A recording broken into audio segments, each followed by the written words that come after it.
Hey guys, welcome back to the show. I hope you got your jammies on. I got a cup of tea ready for this night stream. I know I don't normally do these, but I told you summer's going to be weird. So, I have been riveted all day to the hearings happening on Capitol Hill. Kimberly Cheatle, the director of the U.S. Secret Service, was called to the Hill to answer for the absolute train wreck that is the response to an attempted assassination on Donald Trump, the murder of Corey Campagere. How do you say that? Campare? I still don't know how to say it. I'm sorry, Corey's family. And two other people grievously injured. The Secret Service has been absolutely unwilling to answer any questions. They are allowing, conspiracy to run rampant.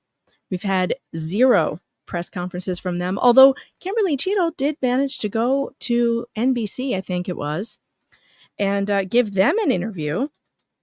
In fact, I never did watch it, and I've been riveted. I wonder if we should watch the interview first, because I think we might catch her in some perjury under oath here. She was on, let me see, was it NBC? Now the algorithm just wants to show me the congressional hearing. Who did she sit down with? I think it was NBC, but it's not popping up for me because now, of course, it's all congressional hearing all the time. So since I didn't find it ahead of time, we will not watch it at this time. But what we will...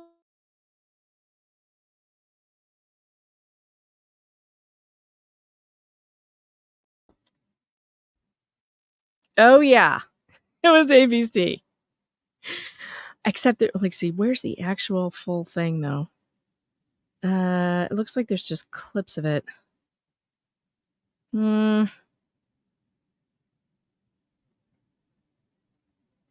Yeah, I'm not getting it because of the... it doesn't matter. If somebody wants to send it to me on Twitter, that would be great. All right.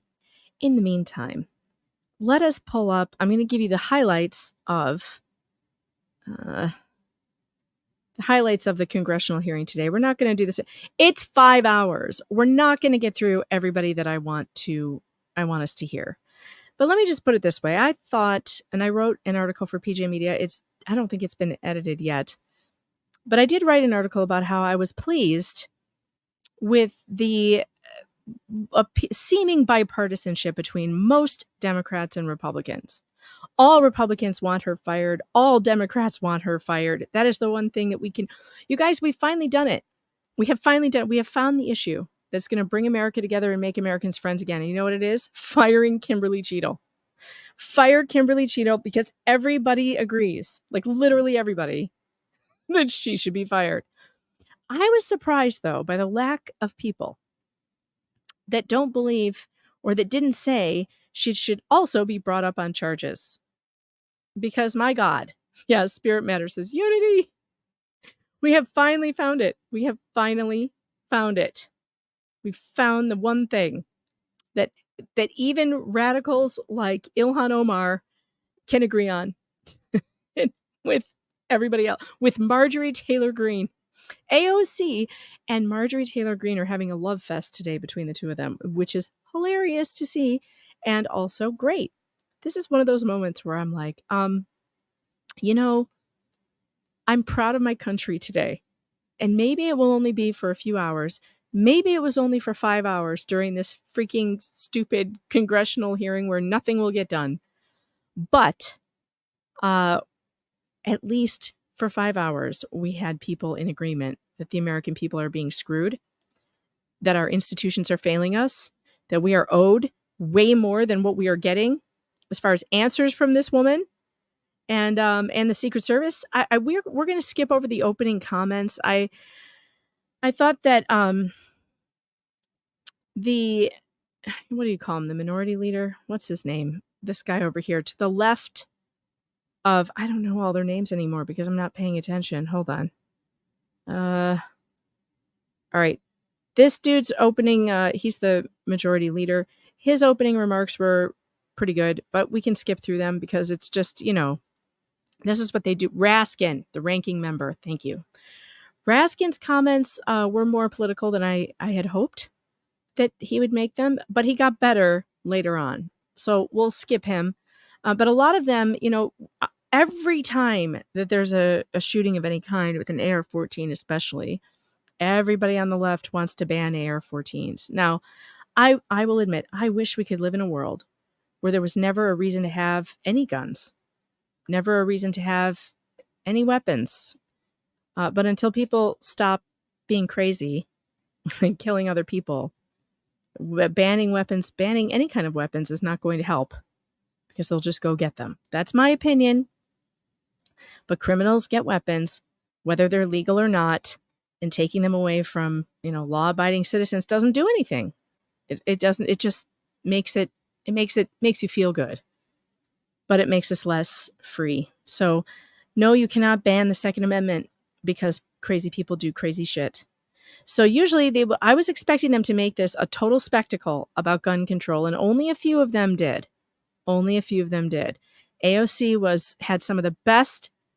I couldn't believe it. She had some of the best statements of the whole damn thing. Some of the best questions and the best observations of the whole thing coming from AOC.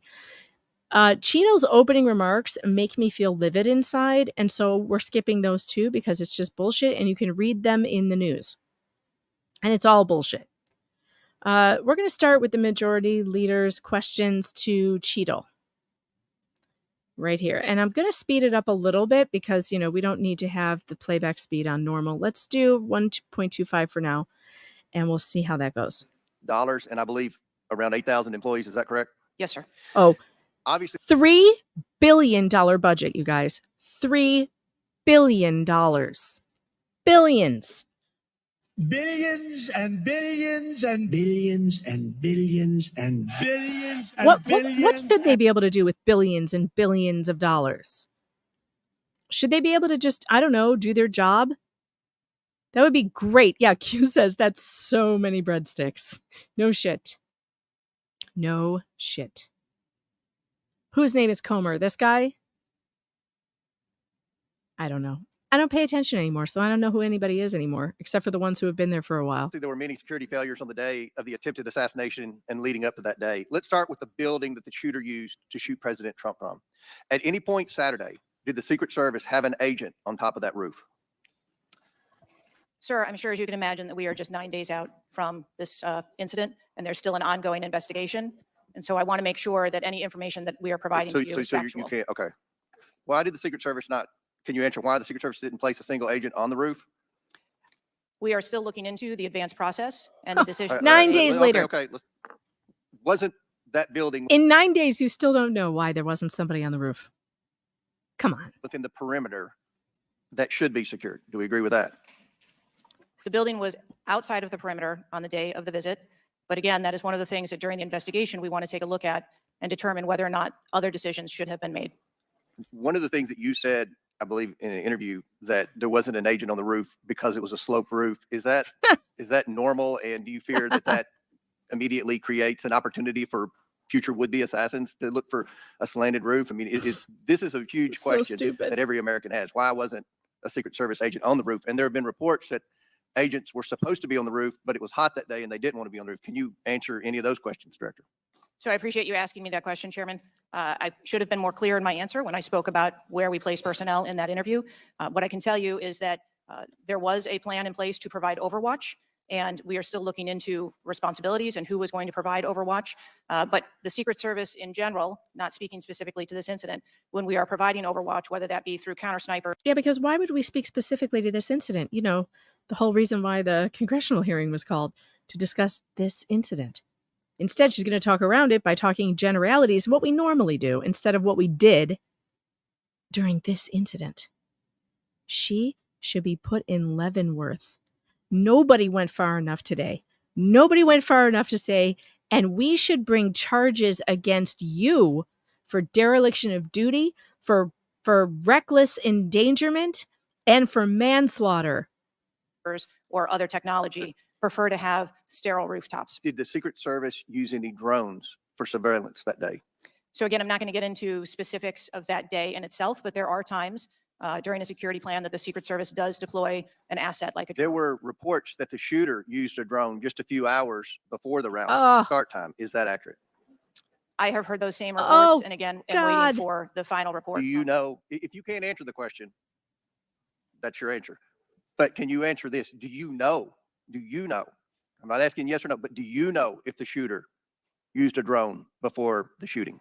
That information has been passed to us from the FBI. How many Secret Service agents were assigned to President Trump on the day of the rally? Again, I'm not going to get into the specifics of the numbers of personnel that we had there, but we Really? That can't be discussed? How many Secret Service agents were really? Is that a state secret? I mean, we could go to the video and count.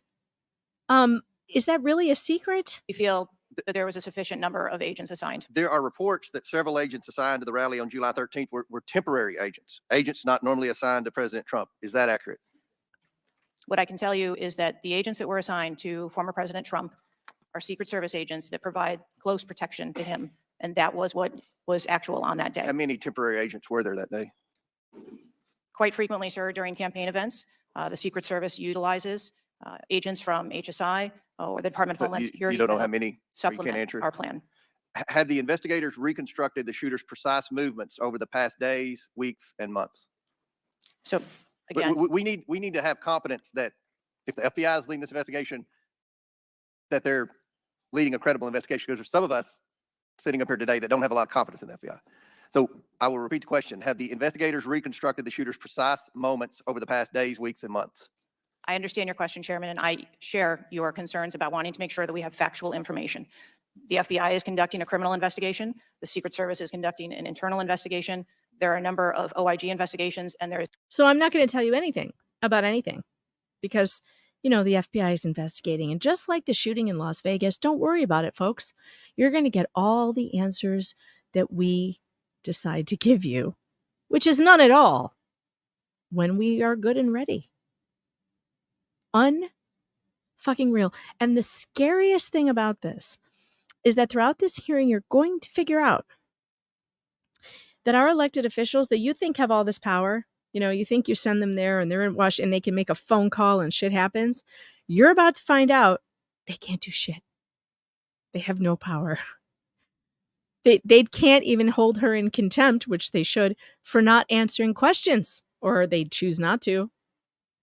It's disgusting that she was allowed, think about this, after this hearing today where everybody agreed she should be fired, she was allowed to get up, leave this hearing, and go back to her office with her security clearance intact to God knows what, erase whatever information looks bad for her, cover up whatever the hell she wants to, because she's doing an internal investigation. An internal investigation, folks. They're going to investigate themselves. I want to know right now why the hell we can't get a special prosecutor to do the investigation here. there's the external investigation that the La- president. Last question for me. Before July 13th, had the Trump detail requested additional resources? What I can tell you is that for the event on July 13th, the details that were the assets that were requested for that day were given. My time has expired. Chair now recognizes ranking member asking for 5 minutes. Thank you, Mr. Chairman. It's been reported that before former President Trump got up on the stage at around 6 p.m. on Saturday, July 13th, that the local police had identified and even photographed a man who was acting suspiciously. And this man, who turned out to be the gunman, had been flagged as a potential threat. Is that accurate? What I can say is that the individual was identified as suspicious. So he was known to be suspicious before former President Trump took the stage. That is the information I've received. Why was he allowed to take the stage with a suspicious person having been identified in the crowd? So I appreciate the question, and I'd like to make 2 points. Oh, If the detail had been passed information that there was a threat, the detail would never have brought the former president out onto stage. That is what we do, and that is who we are. We are charged with protecting okay. I'm going to make a suggestion. Here's my suggestion. That if there's a suspicious person and you have a report of a suspicious person at a Trump rally, that the president doesn't take the stage. She actually is saying here that unless a suspicious person is identified as a threat, he is not kept off the stage. Well, there's your first thing you need to change. If there's any suspicious people anywhere, he doesn't take the stage until those suspicious people are verified to be a threat or not. This is the worst thing I've ever heard. I wouldn't expect mall security to act like this, let alone Secret Service. Protectees. So you distinguish between someone who is suspicious and someone who's threatening? Is that We right? do. There are a number of times at protective events where suspicious people are identified, and those individuals have to be investigated and determined what is it that identifies that person as suspicious. So did you deny a request for additional resources that had been made by the Trump campaign? Yes. There were no assets denied for that event Not in for that Butler event. on the How 13th. about some other I ones? see. So you're saying there were requests made for additional assistance for other specific events rather than for the campaign as a whole. Is that right? I'm sorry, I'm not understanding. Well, you seem to say that there were not Convenient. additional resources requested for that event. And forgive me for being unfamiliar with this. Is it requested event by event, or is it requested just in general for the campaign? So if I can explain the advance process, when an event or a venue is identified by, in this case, campaign staff, then the campaign staff works together with Secret Service agents who go out and conduct an advance. Generally, that is a 5-day time period where those discussions are had about what the perimeter is going to look like, what the size of the event is, what the venue is, and then from there, there is a request made to mitigate potential risk and threat. And I'm saying that on that day, the requests that were pushed forward were granted. So the Secret Service did not know that the gunman actually had a weapon before President Trump was allowed to get up on the stage. To the best of our knowledge and the facts that we have at this point, that is correct. Which means I wouldn't tell you if I knew anyway. I mean, come on. Guys, don't forget to hit that like and subscribe. There are 413 of you here. Thanks, by the way, for helping me get to 45,000. So do all the YouTube thingies for the algorithm. Hit the like, because YouTube seems to be suppressing my reach lately. And it's weird, and I wish they would stop. Unhung Hero, thanks for the super chat, says, Giant Meteor 2024, please. I second this. Giant Meteor. Couldn't come fast enough. Ruth Mobley, thanks for the 10 super sticker. Appreciate you. JL, thanks for the 5. Do you think AOC has moderated her point of view? I miss her insane arc. You know, strangely enough, AOC is one of the least she's one of the least bothersome Democrats to me. I actually kind of like her. And yes, sometimes she goes off the deep end, but sometimes she's very reasonable. And today was one of those days. So she's not one that I think is always wrong. I think she's somebody who could be worked with. I think she has a rational side. Unlike Rashida Tlaib, who you will see later, goes totally off the reservation. And it's not just Democrats who do that. There are Republicans like MTG who do the same thing. Marjorie Taylor Greene goes off the deep end all the time also, and I wish she wouldn't. So does Lauren Boebert. I wish she wouldn't. And there are Republicans during this hearing who are going to do grandstandy things that I don't like, and I wish they would quit doing. You know, I think some of them got way too harsh with this woman. As much as we really want to yell at her, I think there's also something to be said for, moderation and seriousness. Like, it's fine to be super serious. But like, for instance, one of the Republican women, Nancy Mace from California, started swearing at her. And I mean, that's against the rules of decorum. And I think we should not do that, especially now at this time when we need our leaders to show us a different way forward. We need our leaders to be decorous, to embrace being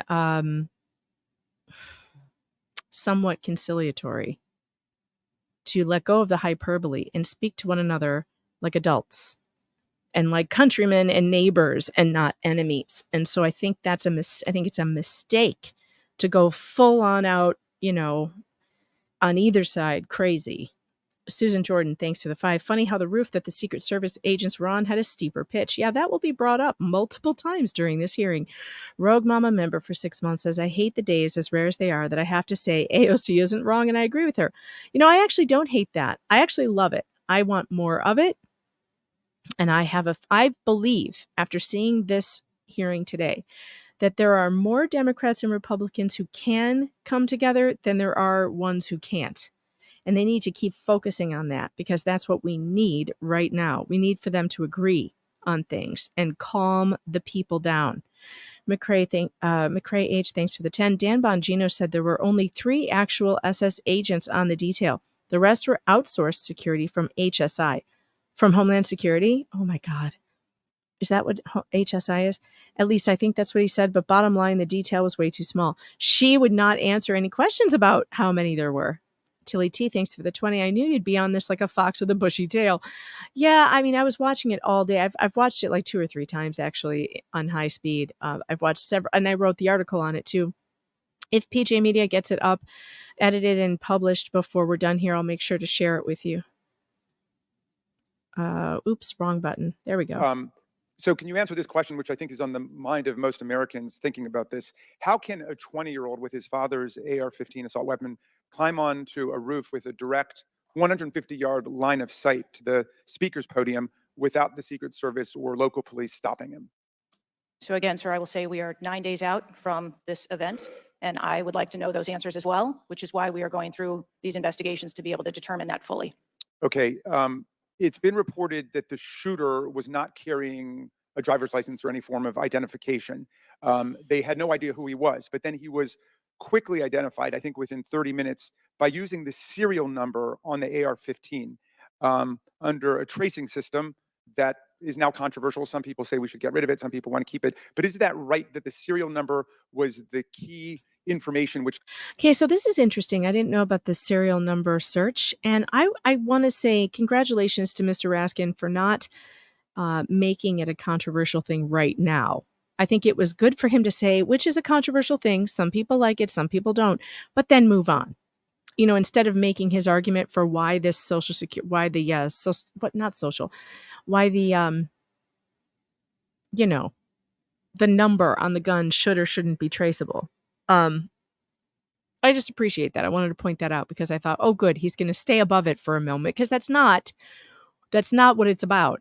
This is not what this hearing is about. It's not about registration or databases or confiscation. It's about serial numbers. Thank you. I said Social Security. It's not about that. It's about Secret Service failure. So I appreciate that he didn't go on. which led to the identification of the shooter. That is my understanding, sir, yes. Okay. If an American citizen were just to stop you and say, Director Cheatle, we support your work to the tune of billions of dollars and thousands of employees, what went wrong? What would you say? Again, knowing that we're 9 days out, I would say, as I have said from the very outset, I accept responsibility for this tragedy. We are going to look into how this happened, and we are going to take corrective action to ensure that it never happens again. Well, Oh, I Lord. appreciate that, and I hope you will act with vigor and focus and intensity, and it seems you understand the gravity and solemnity of this to the American people.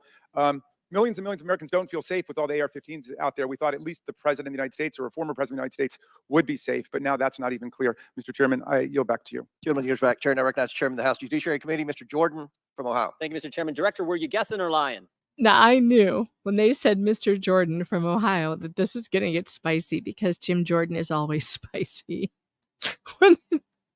Were you guessing or lying? This is pretty good. Wait for it. The day after President Trump is shot, Secret Service spokesman Anthony Guglielmi said, quote, the assertion that a member of the former president's security team requested additional security resources that the U.S. Secret Service or the Department of Homeland Security rebuffed is absolutely false.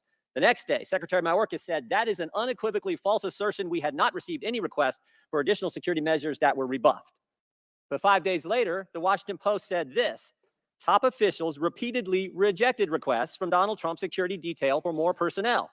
The next day, the New York Times said this: Mr. Guglielmi acknowledged that the Secret Service had turned down some requests for additional federal security assets for Mr. Trump's detail. So which is it?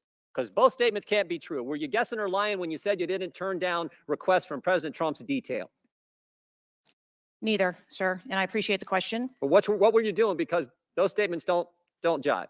So what I can tell you is that I would like to point out that this woman has the same mouth structure as Sally Smith. You remember Sally Smith. She has the perma frown.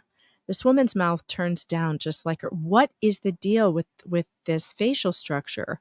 In almost every person we've seen in these court hearings, you know, the witnesses that are no good and are lying, they tend to have this turned down mouth. Watch out for the turned down mouth.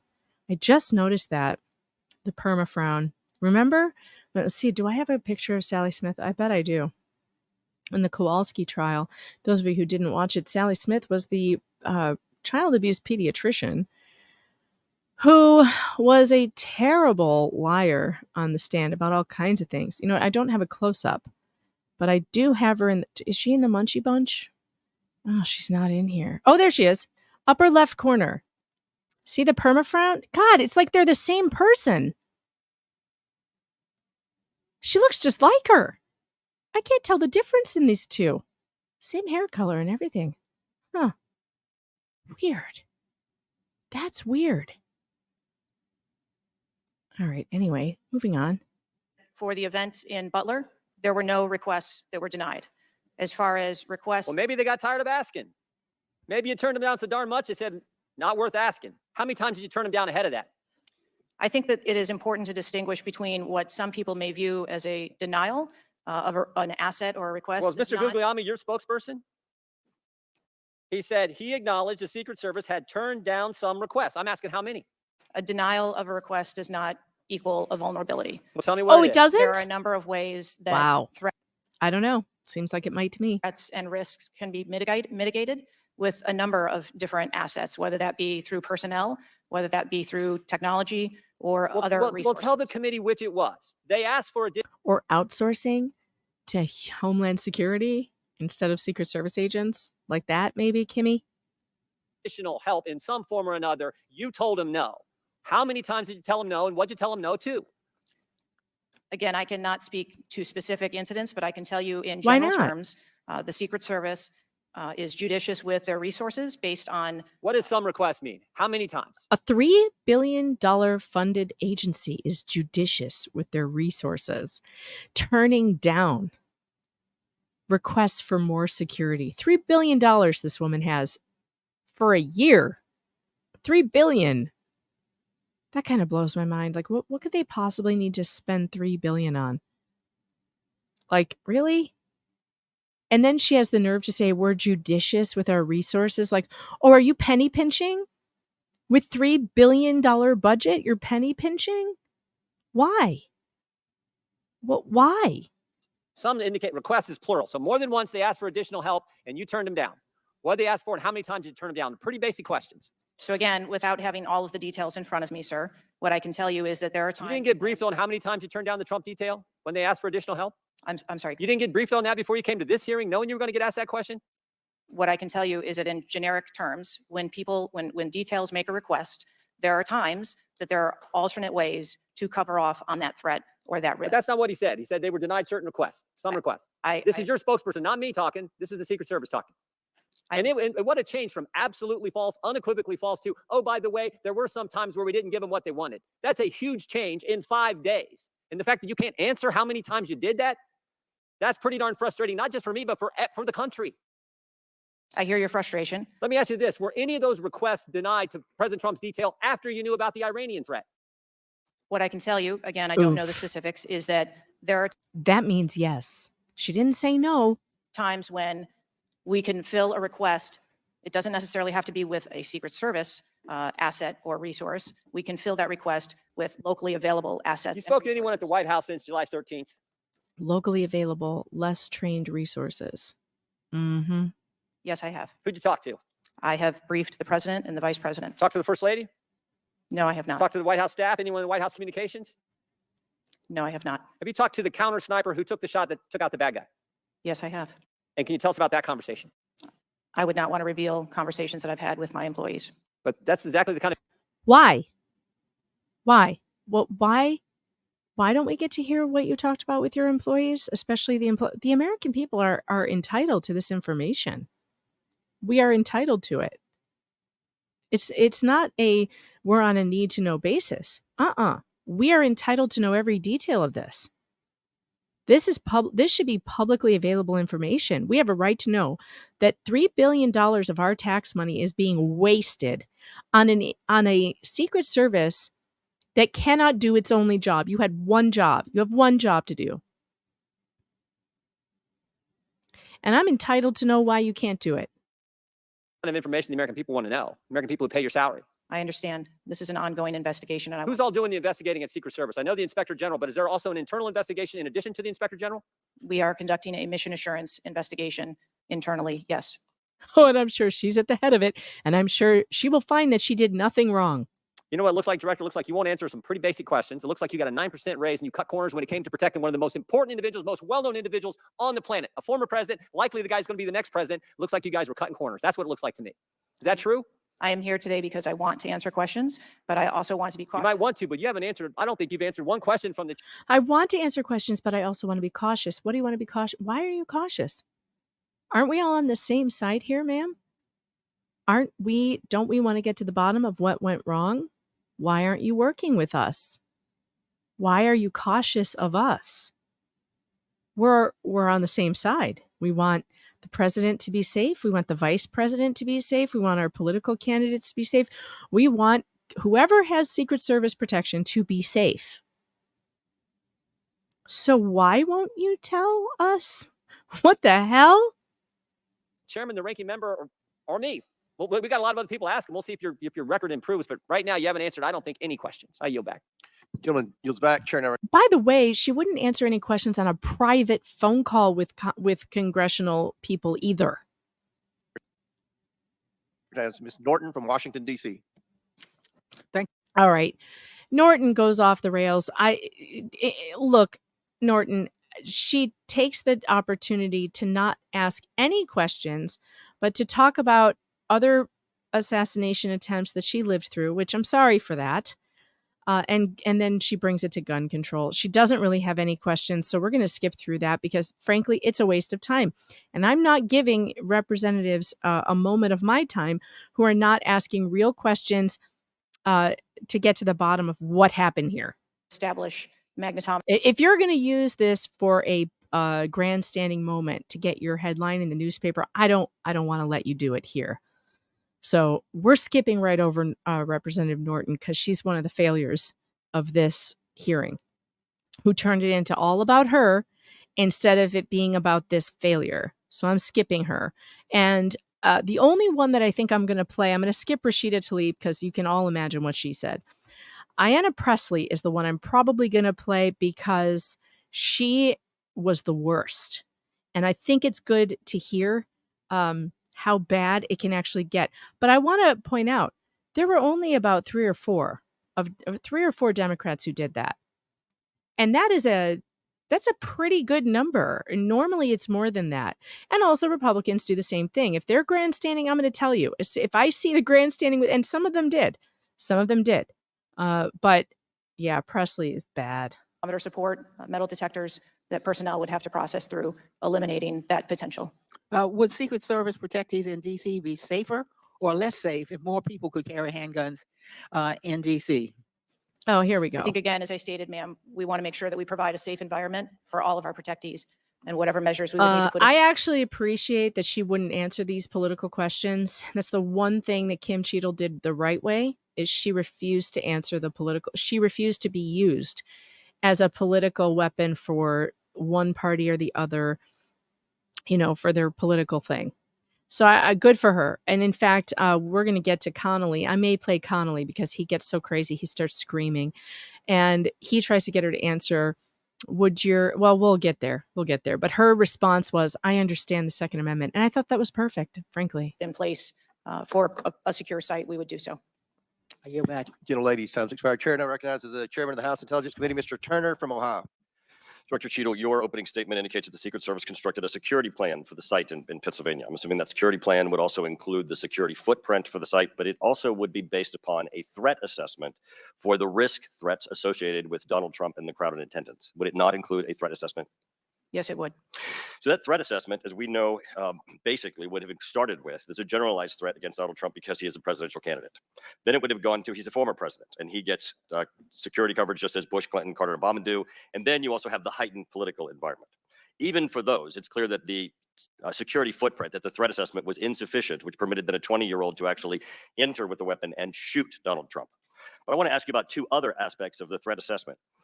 It is known and public that Iran is a threat risk for Donald Trump. They're a threat risk for John Bolton, former Secretary of State Pompeo, and Donald Trump, because they have indicated they want to assassinate them as a result of retaliation for the killing of Soleimani.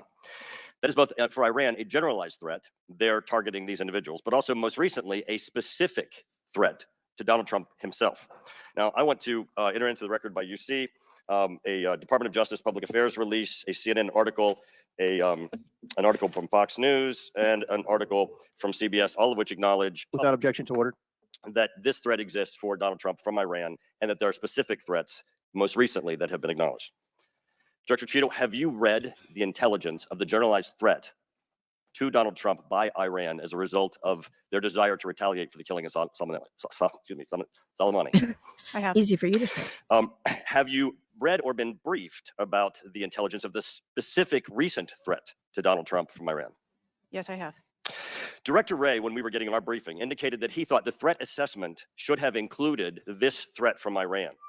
Is it your testimony today that the threat assessment, since you've read this intelligence, was sufficient to protect him from this threat from Iran? My testimony today is that the information that we had at the time was known. Was it sufficient? Director Cheatle, was it sufficient for the Iranian threat that you said you have read the intelligence briefings for? that information was passed to. Well, I'm not asking the Tell? bureaucratic issue of who did it get passed around to. Director Cheatle, was it sufficient for the specific and generalized threats to Donald Trump's life from Iran? No, clearly Yes, I do not. believe it was. Oh, Director Cheatle, liar. is an Iranian Liar, liar, pants on fire. You left the president open to a headshot. He literally got shot in the head. And you are telling this committee that your response team, everybody there, that was sufficient to cover this threat from assassins from Iran, like professionals. No way. Now you're just lying. You know damn well you couldn't protect him from a real assassin from Iran if you couldn't protect him from, as Bill Maher calls him, a virgin with his dad's gun. Come on. No one believes this. You know, I got to thank this woman for bringing all of America together on this one issue, because I don't think there's anybody alive who is watching this going, oh yeah, we're defending her and all of this shit. Nobody is. And I'm very proud of all the representatives here, except for Ayanna Pressley and Rashida Tlaib and a couple of them who went off the rails.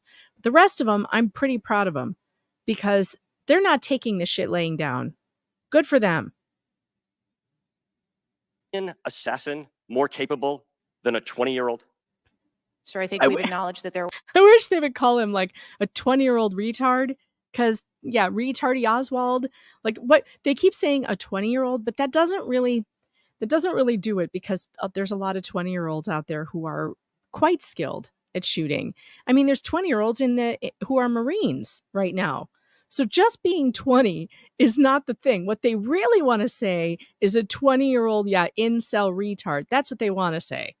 And they should just let it fly. And anybody who's going to get offended by the word retard, like, please just leave. Find somebody else to go listen to, because I'm from the 80s. We say gay here and we say retard. And sometimes we say gay and retarded, like flux. Don't we also talk about the gay retards at times as well? Not my homos. # my homos are all perfect. They're great. Love them. Terrific people. You cannot find better people than my homos. There was gaps and a failure that day. When I raised this issue with Director Wray, he was incensed. He was shocked that the threat assessment of Iran did not seem to be, as we and I discussed, baked in to your security footprint and your threat assessment. And he went on to say that the generalized threat that he has told the whole country that we are under from a potential terrorist threat. He has said we're under the highest threat level since 9/11, that the lights are flashing red. And he has specifically indicated that people have crossed the southern border as a result of the Biden administration's policy, and that there are in our country today terrorists and individuals who are affiliated with terrorist groups and organizations. That would be a heightened threat environment, Director Cheatle, would it not? Yes. In his public statements, he has said he is making these statements because he wants people to take them into consideration in threat assessments, specifically. Now, that would be a threat not just to Donald Trump, but it would also be a threat to the crowd there, wouldn't it? Yes. Are ISIS terrorists and Al-Qaeda terrorists and international groups and terrorists more capable than a 20-year-old in pulling off their mass shooting or an assassination of Donald Trump? Sir, again, there was clearly a breakdown Right. and a failure that day. Have you read the intelligence of the terrorists that are currently in the United States that Director Ray speaks, and those individuals that are here that are affiliated with terrorist groups and organizations that are in the process, as Director Ray said, of representing a significant threat of a terrorist attack occurring in the United States? I have read reports that apply specifically to the Secret Service's mission. Director Cheatle, because Donald Trump is alive, and thank God he is, you look incompetent. If Donald Trump had been killed, you would have looked culpable. There is no aspect of this that it. You know, I actually think she still looks culpable, even though he's not dead. I still think she looks culpable. This is where I think they didn't go far enough. They're relying on, oh, you're just incompetent. Why not both incompetent and culpable? I got to switch over to Twitter for a minute because Legal Vices just brought this to my attention. Apparently, he thinks that this sounds better than, worse than my Stream Deck voice mod. Apparently, Biden has called in somewhere because we're all wondering where the hell is Joe Biden? You know, he dropped out of the race without being on camera. We don't have an actual sighting of him. No, and so now I guess he's called in to the Kamala's campaign headquarters after dropping out of the race. And I guess we're going to find out, does this sound like Joe Biden to you? Let's listen. There's so much more we're going to get done. And so I want to say hello to Kamala. If she can hear me, I know she's going to be speaking shortly. And I want to say to the team, embrace her. She's the best. I want to call today to thank everybody in this effort. I know yesterday's news is surprising and it's hard for you to hear, but it was the right thing to do. I know it's hard because you poured your heart and soul into me to help us win this thing. Help me get this nomination. Help me win the nomination. And I think it sounds like him, but why don't we have video? Why don't we have video? And then go on to win the presidency. But you know, you're an amazing team. But we've got a great. I think we made the right decision. I know how hard you've worked, how many sacrifices you made, and so many of you uprooted your lives for me, and the kind of commitments few people make for anything these days. But you made it. Yeah, I think it's him. But I think it's weird that they haven't put him on video. And like, what, did he have a stroke or something? And half of his face isn't working and they don't want us to know how sick he is. Like, I don't know. But I think they should get him on camera as soon as possible. Indicates that there has been any protection to Donald Trump. The threat was identified before he took the stage, and the shooter was only killed after Donald Trump himself was killed. Not only should you resign, if you refuse to do so, President Biden needs to fire you because his life, Donald Trump's life, and all the other people which you protect are at risk because you have no concept of the aspect that the security footprint needs to be correlated to the threat. I yield back. Chair now recognizes Mr. Lynch from Massachusetts. Thank you, Mr. Chairman. Director Cheatle, there were multiple security failures at the former president's rally. And just like to point out that I love this man's jacket and tie. I don't know who he is, but I like his style. In Butler, Pennsylvania. First of all, there was a failure to isolate the podium from exposure to direct fire. Do we know who made that decision to allow that rooftop to remain as an unprotected area? Do we know who came up with that security plan that terrible security plan? Sir, I don't have a Whose specific security person to identify for Okay, you. well, that's what I'm looking for. Of course not. Let's move on.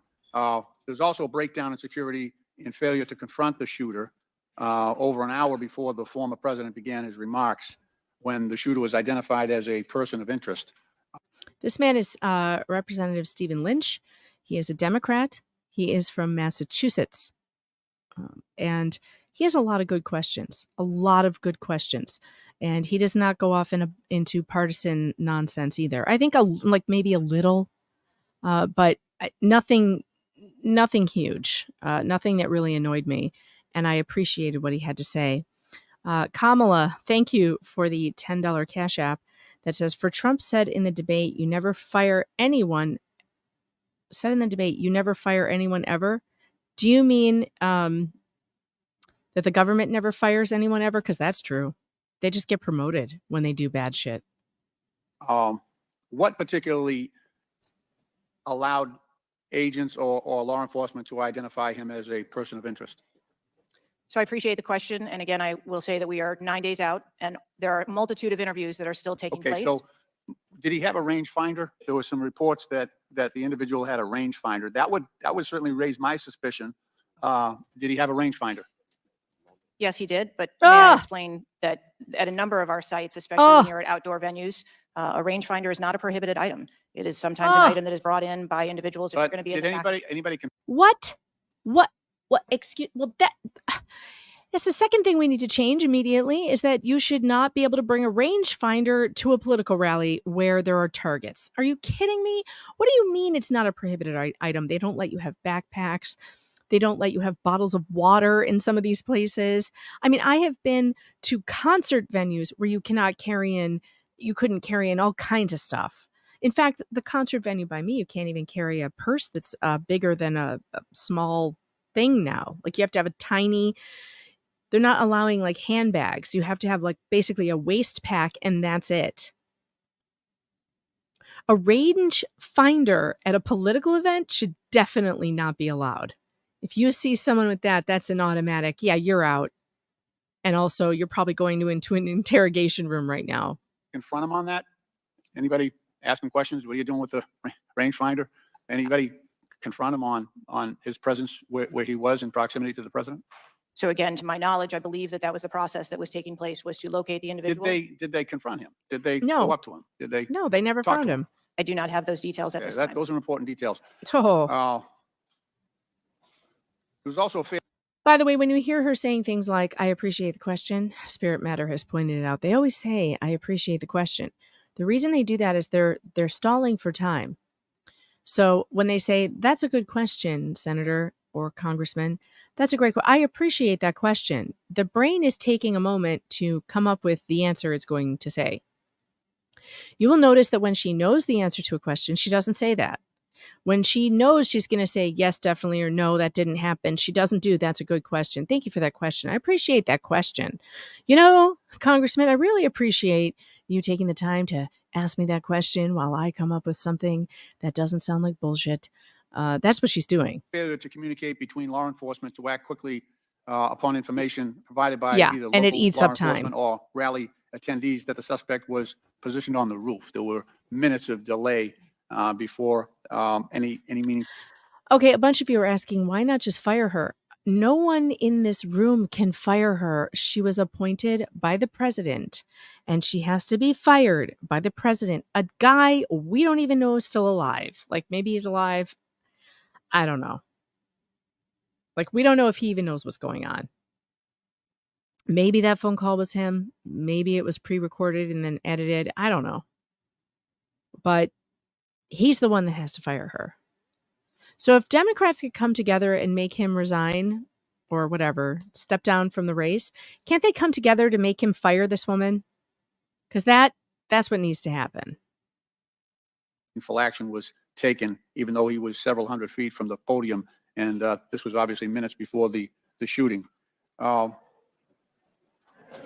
me ask you, there was considerable delay in removing the president from the podium after the shooting began. He got shot in the air. It was still over a minute before he was removed from the stage. Meanwhile, this shooter had multiple clips, several clips. He got off 8 shots, and he had the capacity and the ability, if he was not neutralized, to This is a very good point. basically mow down that whole Secret Service detachment as well as the president. I'll tell you why they didn't get him off that stage. I'll tell you right now.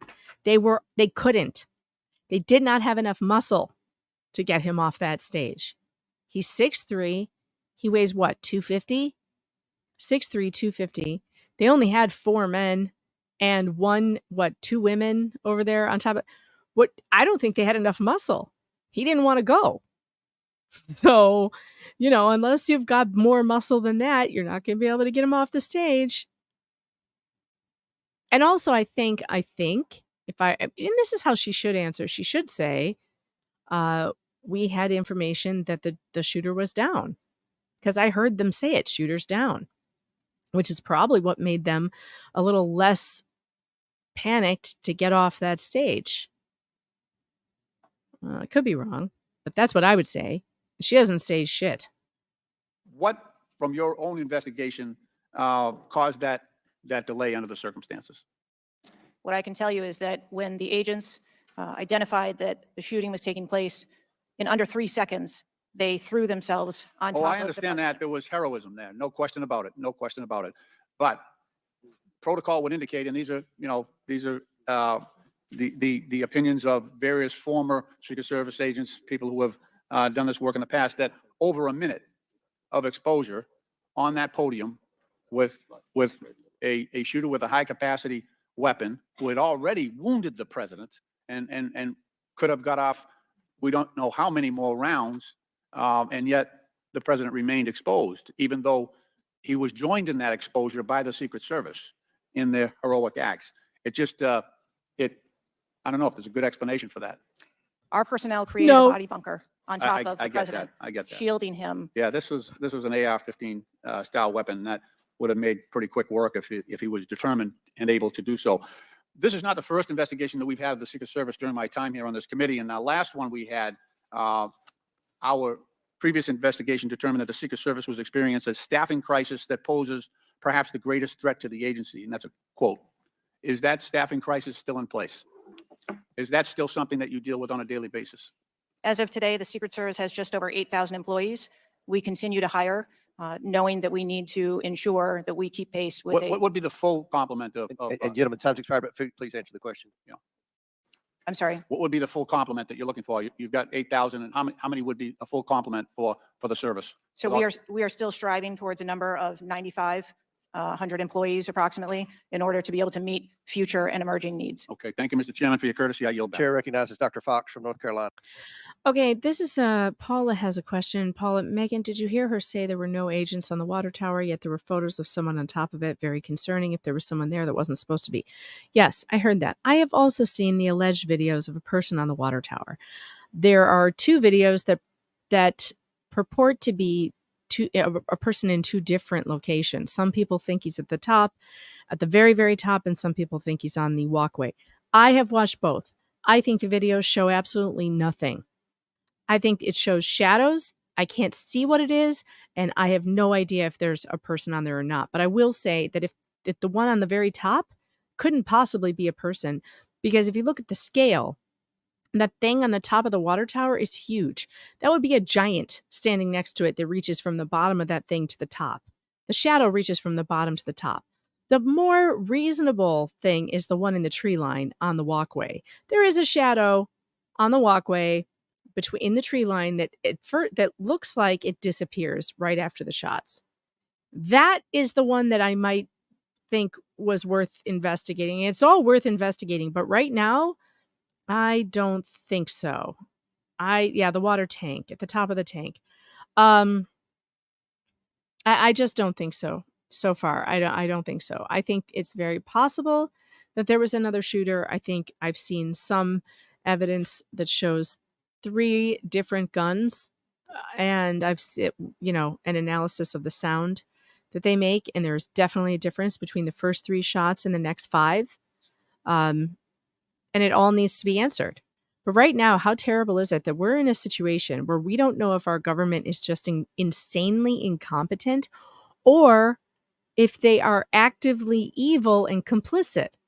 We can't tell the difference. And I think that speaks louder than anything. Thank you, Mr. Chairman. Director Cheatle, what grade would you give the Secret Service's performance in Butler, Pennsylvania on July 13? As I've stated, ma'am, this was clearly a failure. I would grade the agents and officers who selflessly threw themselves in front of the president and neutralized the threat an A. I think that we need to examine the events that led up to and prior to that day. You stated in 2021 that the Secret Service has a zero-fail mission. It's clear that the events of July 13 show a cascade of failures that cost Corey Comparator his life, nearly cost former president his life. By the way, Ms. Fox here, she's pretty amazing. Love her. And injured David Dutch and James Copenhaver. When an agency fails spectacularly at its mission, those responsible must be held accountable and the problems must be fixed so they cannot happen again. Why should the American people or the officials you're responsible for protecting have confidence in your ability to lead the Secret Service after such a spectacular failure? I appreciate the question, and I am committed to finding answers so that we can make the agency stronger. That's not an answer to that question. Why should the American people trust you to do this job? Her answer is, I'm committed to finding answers. Nobody believes that. Literally, nobody believes that. After this, You said on July 15 that the buck stops with me. How are you taking accountability for the Secret Service's failures during the July 13 assassination attempt on President Trump? I have taken accountability, and I will continue to take accountability. I am responsible for leading the agency, and I am responsible for finding accountability? the answers to how this event. But she keeps saying that she's taken accountability. What have you done? Have you taken one of those things that those monks used to use and, self-flagellate on your back? Have you whipped yourself yet? Because that's kind of what people are like. What have you done? Did you take away your security clearance? No.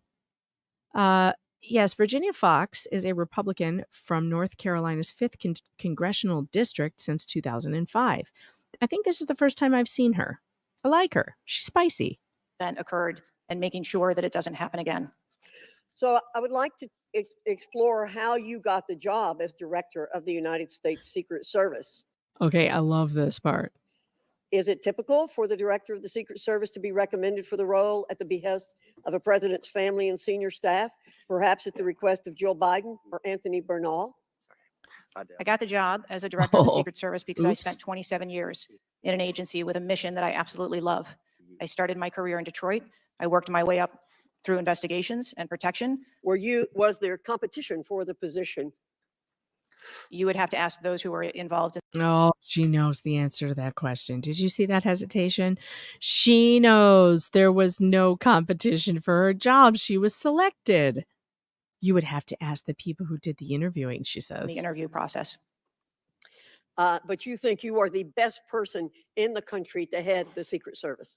I just dig this woman. Look at her earrings and her hot pink jacket. She's so cute. I think that I am the best person to lead the Secret Service at this time. Ugh, well, she's the only one. Nobody else thinks so. The Service receives billions in funding each year, as has been explained by my colleagues here. In fact, you've had an increase in real terms of 55%. As you're no doubt aware, staffing levels for those assigned to protect the president, former presidents, and other senior officials has decreased by about 350 between 2014 and today. Clearly, a lack of financial resources not to blame for the staffing shortage. In 2022, the Secret Service saw nearly half its workforce leave in 1 year. During the same year, it was ranked dead last among law enforcement agencies in the best places to work in the federal government. Can you explain why your agency was so poorly rated and why so many staff left in just 1 year?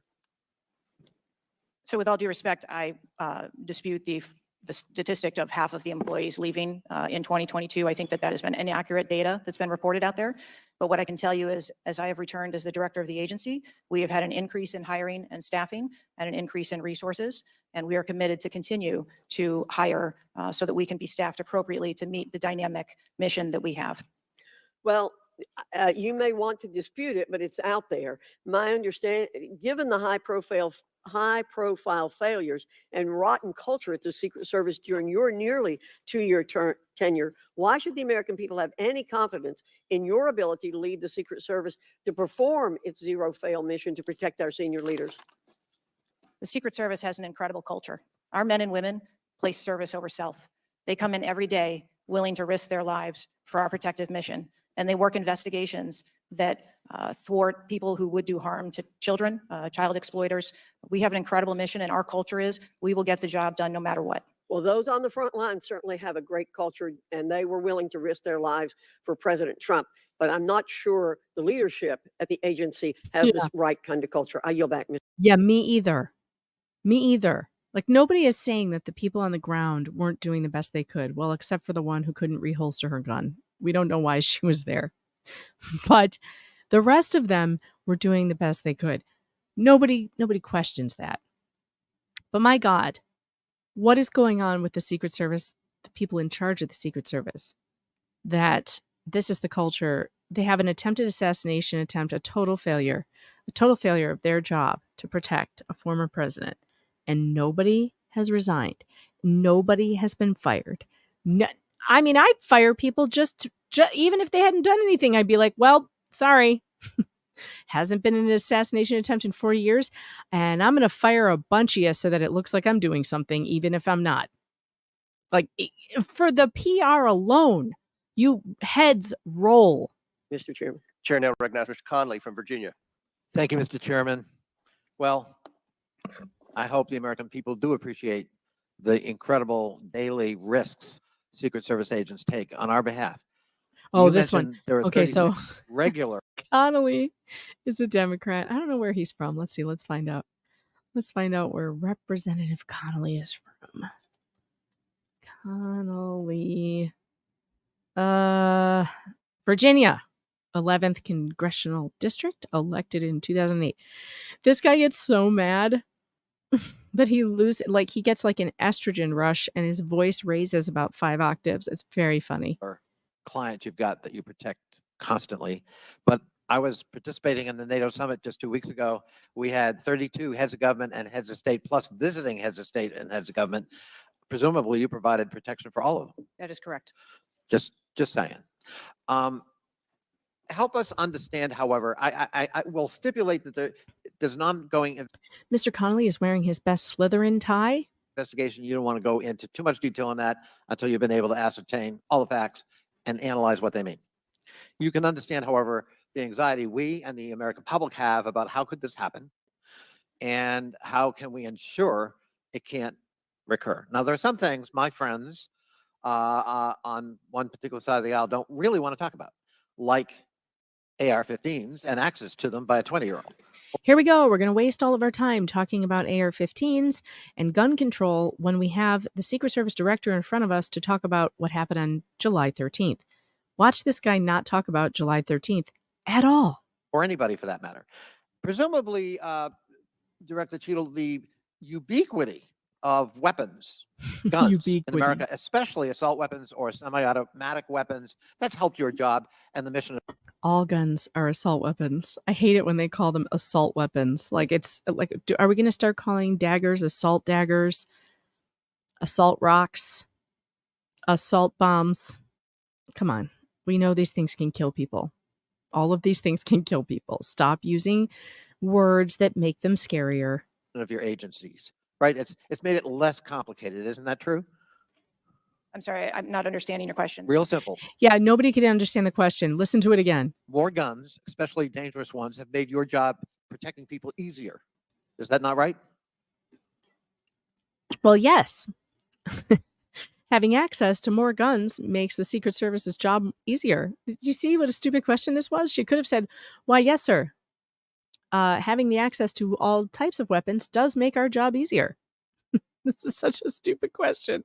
I think from every Director Cheatle, this is simple English. More guns, do they make your job more complicated or less complicated in protecting these 36 clients and visiting heads of state and heads of government that come to Washington? I think the Secret Service needs to take into account. I didn't ask that. I'm sorry. I asked a simple question. Just want to say I fully support her avoiding these stupid questions because that's not why she's here. She's not here to take a side in a political battle. And yes, Paul Pelosi was attacked by an assault hammer by this guy's definition. Thank you, Roy. People who want to kill or hurt other people will use anything to do it, anything they can. And if there isn't a gun available, they will use a knife. If there's not a knife available, they'll use a hammer. If there's not a hammer available, they'll use their bare hands. So I don't really want to hear about assault things, but she did a good job avoiding this because she should not be taking a stance politically to be used by some political platform in their ads. Which deserves a simple answer. The ubiquity of guns, dangerous weapons in America, like AR-15s, has that made your job, that is to say the mission of the Secret Service, easier or more difficult? I think the threat environment for protecting our Secret Service protectees is always difficult, and that's dynamic, and it's always evolving. We stipulate it's always difficult. Again, this is a simple one. Answer it the way I want you to, or I'm going to be angry. Easier or more difficult today? There goes his voice. Second Amendment His voice is about to climb a couple octaves. rights of individuals. I didn't ask that question. I'm not questioning the Second Amendment. I'm asking a simple analysis, Director Cheatle. And I can tell you, Analysis. you're not making my job easier in terms of assessing your qualification for continuing on as director. Please answer the question. You're the head of the Secret Service. You're speaking on behalf of 8,000 members who put their lives on the line. We just Going had full a failure Muppet. by your own admission. Do guns make your job easier or harder? I think the job of the Secret Service is difficult on every day, and we need to make sure that we are mitigating all threats, whether that be That weapons, isn't my question. personnel. That is not my question. And now I think you're evading the answer, which is not a hard one. I am sorry that you feel that way, sir. How else could I feel, Director Cheatle, when you're clearly avoiding a direct answer to Clearly, you're clearly avoiding. a very simple declarative question? We almost Full Muppet voice. lost a presidential candidate the other day. A 20-year-old had access to his father's AR-15 and got on top of a roof within She had 500. stopped that. She can't have. She could not have stopped him getting access to his dad's gun. This is not what this is about. This is about the failure of the Secret Service to do its job. And he has yet to ask her one question that she actually has authority over. Yards or feet of the podium. And I'm asking you, did the availability of that AR-15, which is replicated all across America, make your job harder or easier? And you're not willing to answer that question? And you think, and you wonder why we might have a lack of confidence in your continued ability to direct this agency? I understand your question, and that's the environment. Well, if you understand my question, why not answer it? Because it's the environment that the Secret Service works in. This guy totally sounds like this guy from Princess Bride. Inconceivable. Inconceivable. Inconceivable. You keep using that word. I don't think it means what you think it Every means. day. That doesn't tell me anything. That's the environment we work in. I had an attack on my office a year ago. I know a little bit about violence too. He came to kill me. When he couldn't, he beat one of my staffers 8 times with a baseball bat on the head. Oh, a baseball bat? Well, where's your assault baseball bat weapons ban? Should we have an assault baseball bat weapons ban? Let's ban baseball bats, obviously. Why is this guy... Why does he know how silly he sounds? Yeah, so it's an assault bat. We need to ban assault bats right now because somebody went crazy and hit somebody he knows 8 times in the head with a baseball bat. Well, not an AR-15. Who knew? Assault bats need to be outlawed, obviously.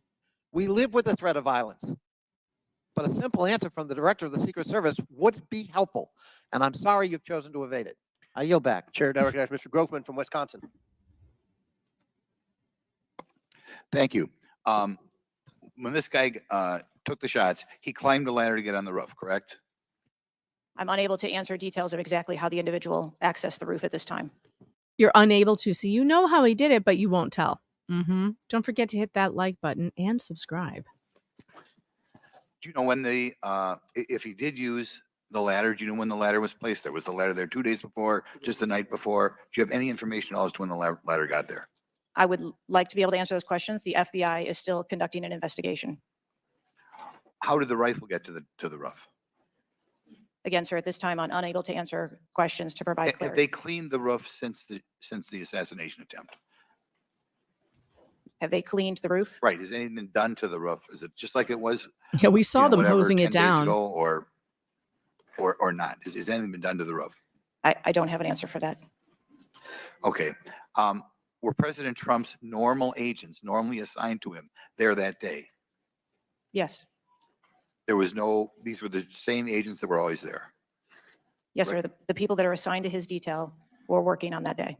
Okay, there's stuff on the internet that says they were not there that day, but these are the same agents who are routinely there. Yes, sir. Okay.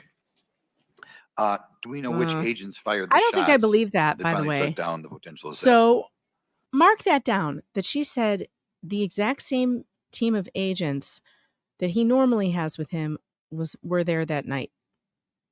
Remember that, because I don't think that's true. And I think it's going to come out later, because we were told that was the B team, that the A team had too many hours and that he had to get different agents for that event because his normal team had to take time off. So I don't think that's true, but she just said Yes, it's the same one. So just keep that in mind for future reports that we hear in coming days, that you heard it here, that she said it's the same group. Yes, sir, I do. Could you give us those names or background of those agents?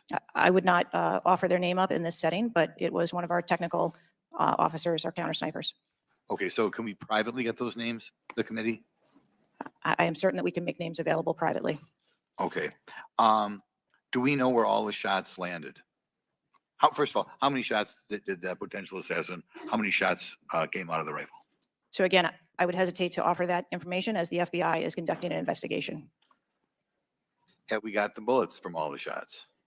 Again, that would be the responsibility of the FBI to collect that evidence. Okay. Oh, she's so full of shit. She knows all of the answers to these questions. Do we have the correspondence from the shooter? Has that been recovered from his phone, whatever? Again, I would have to defer you to the FBI for details on that investigation. Again, I'm not going to tell you jack shit. Okay. You've spent some time trying to change the makeup of the Secret Service. Okay, you feel there are whatever, too high a percentage are men. Does this affect at all who you are hiring for the Secret Service? I've spent my time as the director trying to increase the number of people that we hire in the Secret Service so that we have the best and the brightest, and that's been my concentration as the director. Okay, you ever not hiring men because of your desire to hit certain targets? I am hiring the best qualified candidates that put in an application that want to work for our great organization. Oh, bullshit. We have you on video saying that your main goal here is to get 30% women in the Secret Service. You're on tape making a commercial about this. So that would necessarily mean that you pass over men and favor women to get that number. Yeah, it's bullshit. It's absolute bullshit. And if you're going to hire women for this job, it better be like Brienne of Tarth. Okay, that better be the only woman I see on a Secret Service detail for a guy who's 6'3", is a woman who's 6'3". You know, or at least over 6 feet tall. I better not see a 5'2", donut-eating little roly-poly thing who can't reholster her weapon because she can't see past her roundness. Yet, no. Absolutely not.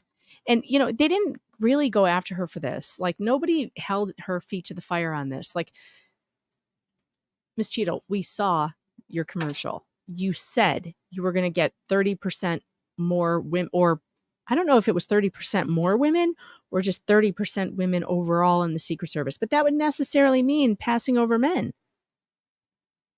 By definition, you'd have to pass over males for the job to hire more females. So she's just lying. Okay. And he's okay. Okay. Who is The shooter Groffman? obtained a direct sight of President Trump from the position on the rooftop. I assume that is not something that should ever happen. It should never happen. Do you want to elaborate a little on how that happened or what All you right. wish you had done? He is a Republican from Wisconsin. And I'm disappointed in you, Mr. Grothman, that you didn't hold her to the fire on that. You just let her get away with that. Done differently or would do differently next time there's a Trump rally? Again, sir, the facts of this particular event are still unfolding. 9 days, there have been a number of reports that have been out there. So I do not want to provide information that perhaps would contradict something that has been erroneously reported or is not factual. But there clearly was a mistake, and we will take every effort to make sure that this never happens again. Could you elaborate why you want 1/3 of the Secret Service to be women? I've never stated that I want 1/3 of the Secret Service to be women. 30% or something. Baloney, pull up the ad. You had some target, no? Wait, let me back that up. To be women. 30% or something. You had some target, no? Yeah, 30%. Okay. Would you yield? Sure. Why is he letting her not answer the question? She didn't answer the question. You said 30% or some number, right? Target, no? Okay. Would you yield? I'll yield. What was, Director, what was erroneously reported? You said, to Mr. Grothman's question, you said something was erroneously reported. What are you referring to? I'm referring to their. His question was in the context of the shooter using a ladder to get on the building. What was erroneously reported? All right. For those of you doing the math is not, she's right. 30% is not technically a third. It's 33 and 33.33. So, you know. Because you won't tell us That's anything, but you'll tell us bullshit. something that wasn't reported accurately? I'm saying, sir, that there have been a number of reports that are out there that have been speculation. And until we have the actual facts, I don't want to report anything that would contradict speculation that has been out there. Thank you, gentleman, for yielding. Chair recognizes Mr. Krishnamurti from Illinois. Thank you, Mr. Chair. Thank Okay, you, Mr. Ranking this Member. guy, I never heard of before. I love him.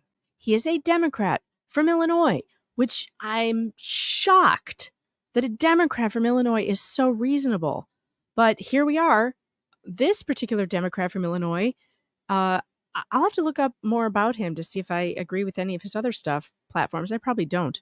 But in this hearing, he's one of the best ones. Bring us together this morning. One question I get asked a lot from my constituents is, what can Congress actually do to stop this from happening again? And I'd like to share a graphic from a very recent study conducted by Professor Robert Pape, a world-renowned expert in combating political violence.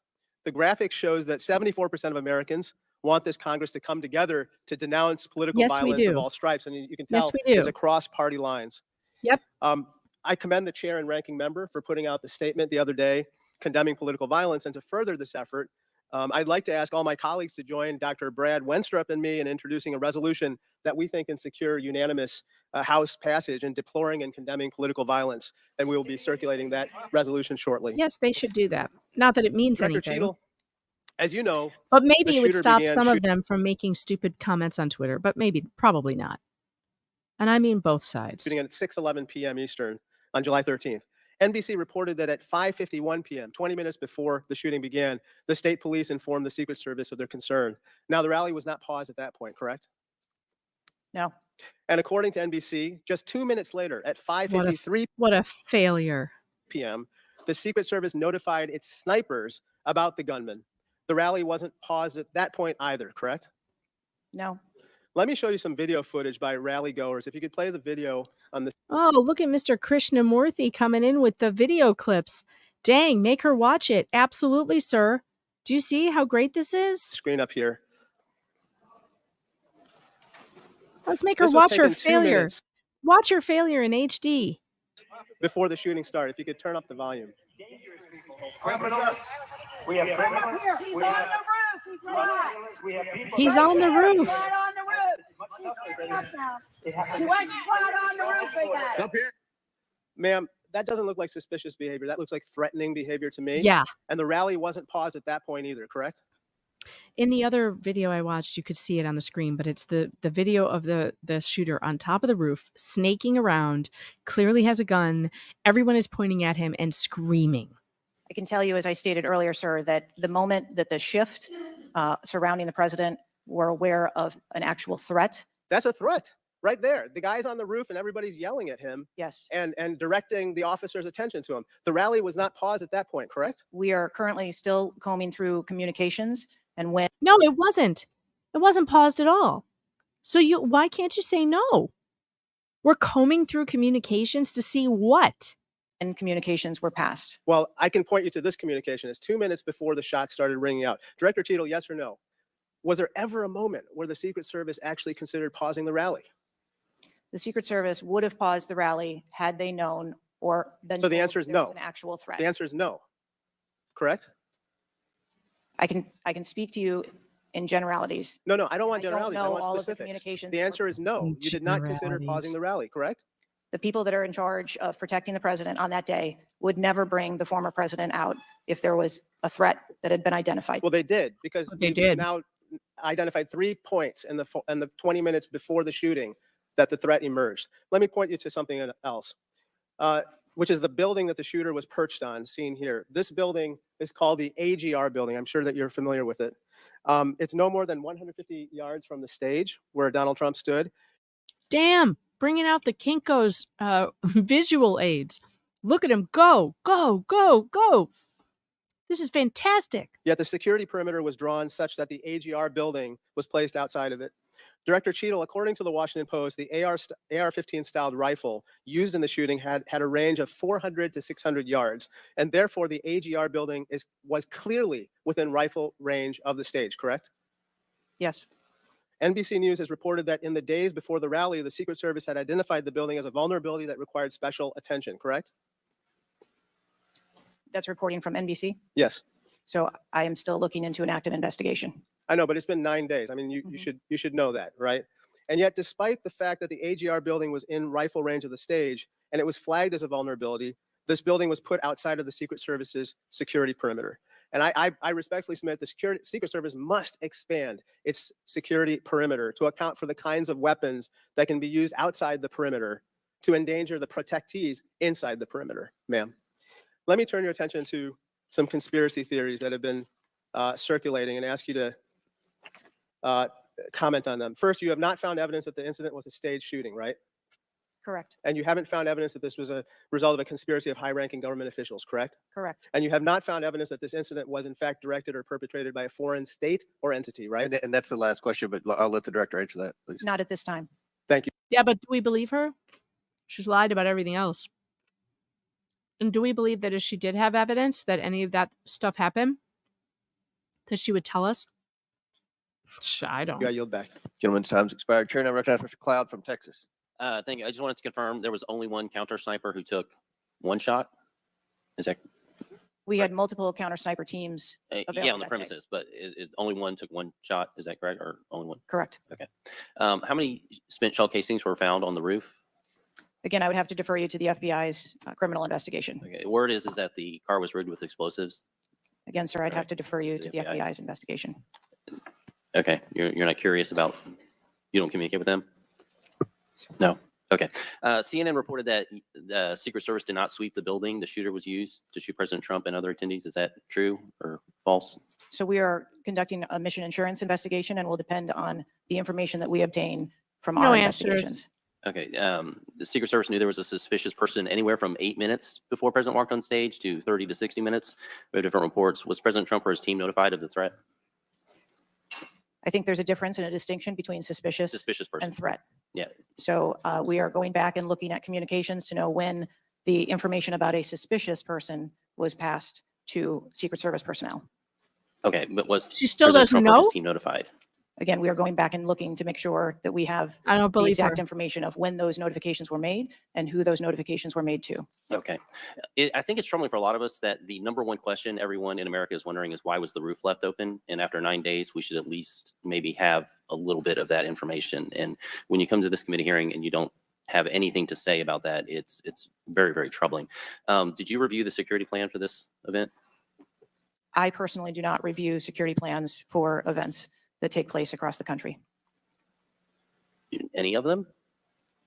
We have a number of events that Who's take the top place. level official who reviews the security plans? There's a number I feel like going through this guy's mind was this. What would you say you do here? of people that review security plans. Who's as they ultimately unfold. responsible for signing off on a security plan?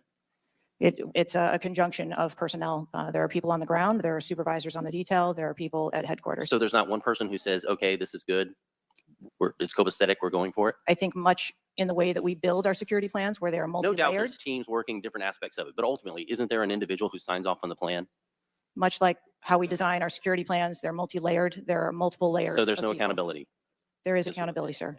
There's, this is whether it's the FBI or Fauci or anything, it's time after time after time, these multiple layers of accountability turn into layers of plausible deniability and agency after agency after agency. That's got to be fixed because you keep coming here and expecting, yes, you're saying I'm responsible, but, and you're accountable for it, but then there's nothing.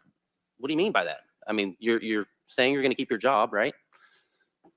I assure you, sir, that if we determine through the course of our investigation that someone or people need to be held accountable, we will do so. Oh, but What it's not you? level of, if President Biden, God forbid, had been shot and killed, would Just you think love that this was worthy question. of resignation? I would do the same thing that I'm doing here, where I would want to make sure that we are conducting an investigation, that there is continuity in that investigation, and that we could find the You answers do not to think what the happened. assassination of somebody under your details worthy of resignation? I think that this event was tragic and deserves answers. The thing that you've said so far is that you want to make sure that this never happens again. The thing is, everyone in America knows that's not the job description that you're tasked with. The job description you're tasked with is to make sure it never happens. Yeah, it's been 40 years, 40 some years since it's happened. And she can't even say that if a target she was tasked with protecting is murdered, that she would then resign. This is insane. We have a level of entitlement in this country to jobs and whatever that is out of control. Do we have no one with honor who, even if nothing she did actually led to this, she should have the honor to resign because of how bad it looks?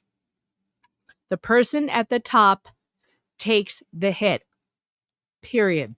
Well, she's just hanging in there. What does she want? She wants to make them fire her so that she gets her retirement. Is that what this is about?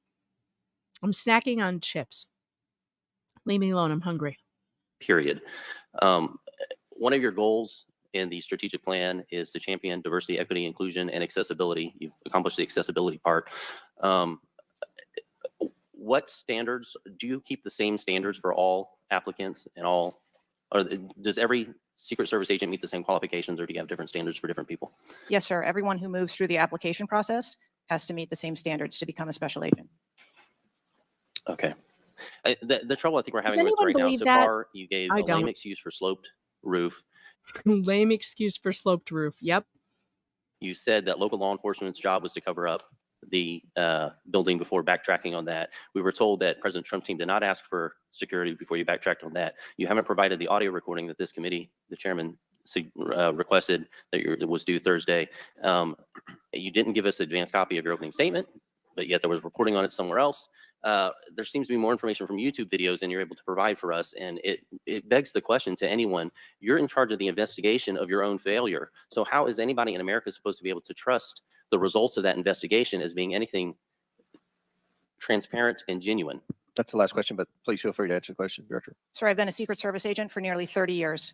I have led with integrity, and I follow our core values of duty, justice, honor, loyalty, and courage. And getting our target shot. And I am doing that in this case, and I assure this committee that I will provide answers when we have a full and complete report. When I have fully and completely wiped all my culpability from the record. In addition to cooperating with all of the other investigations that are ongoing. By stonewalling and not answering things or turning over documents when asked. Chair, now recognize Mr. Khanna from California. Thank you, Mr. Chair. I want to thank the chair and the ranking member for convening this hearing on a bipartisan basis. Okay, he's another one. Amazing. Love this guy. Mr. It's Khanna. And I will look up where he's from. I joined them in condemning the horrific assassination attempt on the former president. I am relieved for the sake of the country that he wasn't seriously hurt and that he survived. And my thoughts with him and his family during such a traumatic event. He is a California representative, 17th Congressional District. He was elected in 2017. He is a Democrat. He also has one of the best series of questions in this whole dang thing. I also want to express condolences to Corey Comprator's family and recognize his heroism. He's the first person to have recognized Corey's sacrifice and murder. And I don't think we heard anything. Well, we might have in the beginning. The two leaders of the parties may have mentioned the other victims, but he's the first congressperson here to have mentioned him by name. And I'm glad, because one of the things that kind of bothers me about this is all of them saying the failed assassin. Well, he didn't fail, did he? Because he murdered somebody. He assassinated Corey. And I think we ought to keep saying that. Like, I don't know, it gets lost in this that someone lost a father and a husband, a brother, a son. And I don't want to hear that this was a thwarted attempt. It was a thwarted attempt on Donald Trump's life, but it was a carried out attempt on Corey's and two other people who are grievously injured who will not be the same ever again. One of them, I was told, has life-altering injuries. I don't know the details of that. Maybe he won't walk again. I don't know. But this person, this shooter, did not fail in his assassination attempt. He assassinated a fire chief from Pennsylvania. And that was intentional because he fired into an to a crowd. So, you know, I'm really grateful to Mr. Conahir that he brought it up, that he's giving, you know, some attention to Corey and his family. In saving his daughter's lives and to the victims of that awful event. Now, Director Cheatle, would you agree that this is the most serious security lapse since? Oh, wait. Okay. Some of you in the chat are like, didn't his wife refuse to take a call from President Biden? Yeah, she did. And that, you know what? That is her, that's entirely her business. We don't know why that is. She was probably in a state of shock. A lot of people are like, oh, she should have taken the call. You cannot tell a grieving widow what she should or should not do. Period. Period. You know, for all we know, she might have blamed him for his comments about putting a bullseye on Trump just a couple days before. She may have found his comments about Donald Trump being a danger to democracy being part of the reason why her husband didn't survive. So you can't really blame a grieving widow for not taking a phone call from a guy that she feels is probably part of the problem. And speaking of phone calls and whatnot, my cousin, when she lost her husband in Afghanistan, it was during the Obama administration. And President Obama sent her a form letter that was stamped, and she put it directly in the fire. I was sitting with her when she did it. And she had every right to do that. She didn't feel that his contribution to her grief meant anything. And she has a right to that. Period. And I'm not going to question her. And frankly, I don't think anybody ought to question Corey's wife either. She has a right to feel how she feels and to not take phone calls from politicians, no matter how sincere he was being. You know, like you can't hold her to some standard because she's grieving. President Reagan was shot in 1981 of the Secret Service? Yes, sir, I would. And, you know what Stuart Knight did when he was in charge at the time of the Secret Service? You know what he did afterwards? He remained on duty. He resigned. He resigned. Oh, oops. Damn. Where's my damn button? I don't have one. Where the heck did it go? Did I forget to put it on the Stream Deck? I know it's on here somewhere. There it is. Let's hear that again, shall we? And Stuart Knight, afterwards, Stuart Knight did the Secret Service? Yes, sir, I would.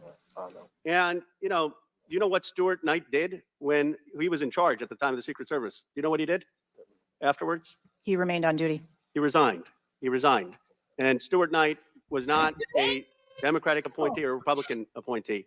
Look, I'm not questioning your judgment. I just don't think this is partisan. If you have an assassination attempt on a president, a former president, or a candidate, you need to resign.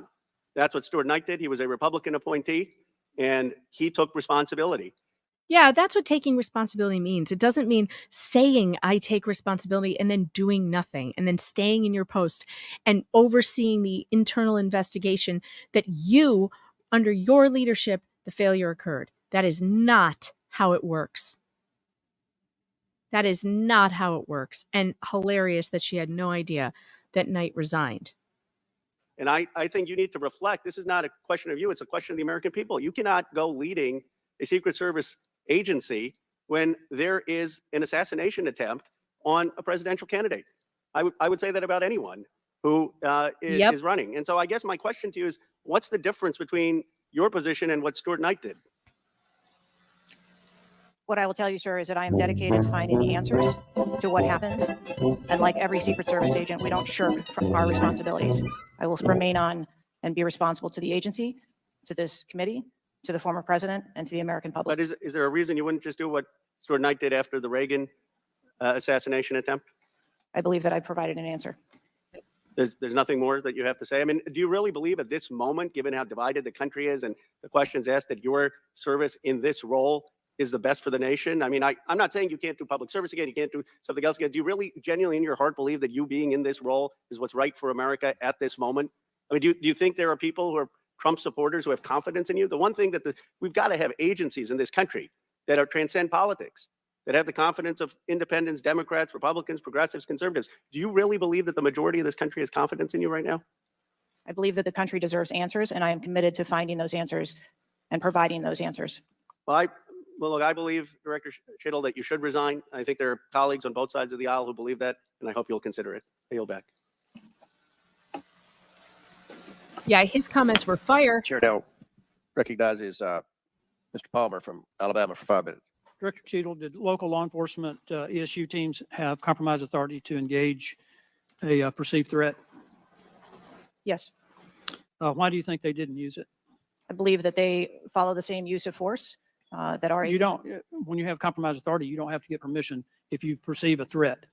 And there were not just the ESU units, but there were local law enforcement that had line of sight on the shooter before the shots were taken.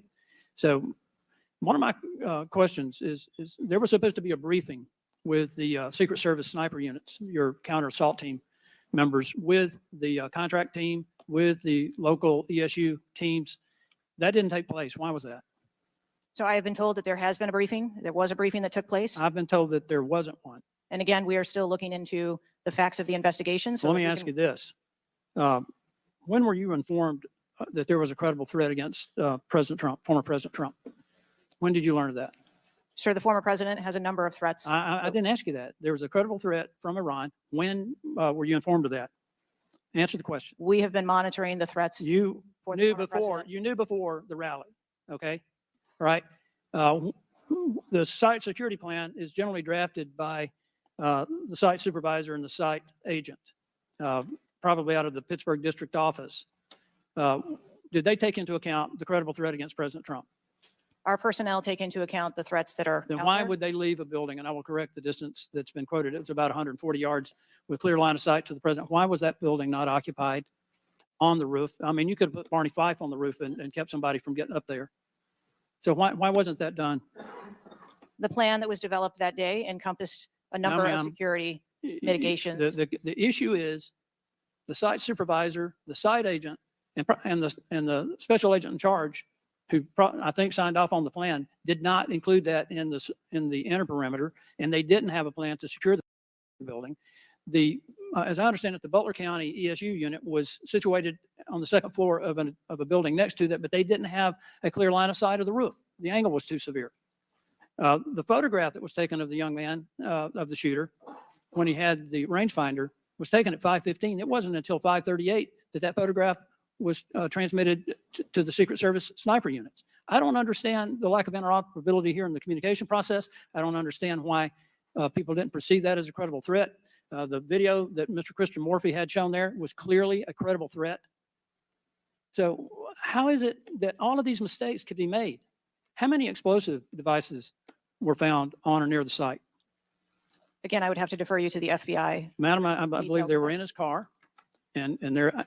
We're not allowed to know. The American people are not allowed to know these details because they haven't scrubbed them yet. They haven't made them palatable for us yet, so we're not allowed to know. I think there might have been one near a main gas line. It wasn't just the fact that he had a rifle. It was the fact that he had the ability to inflict enormous harm. How come nobody is screaming about banning assault bombs?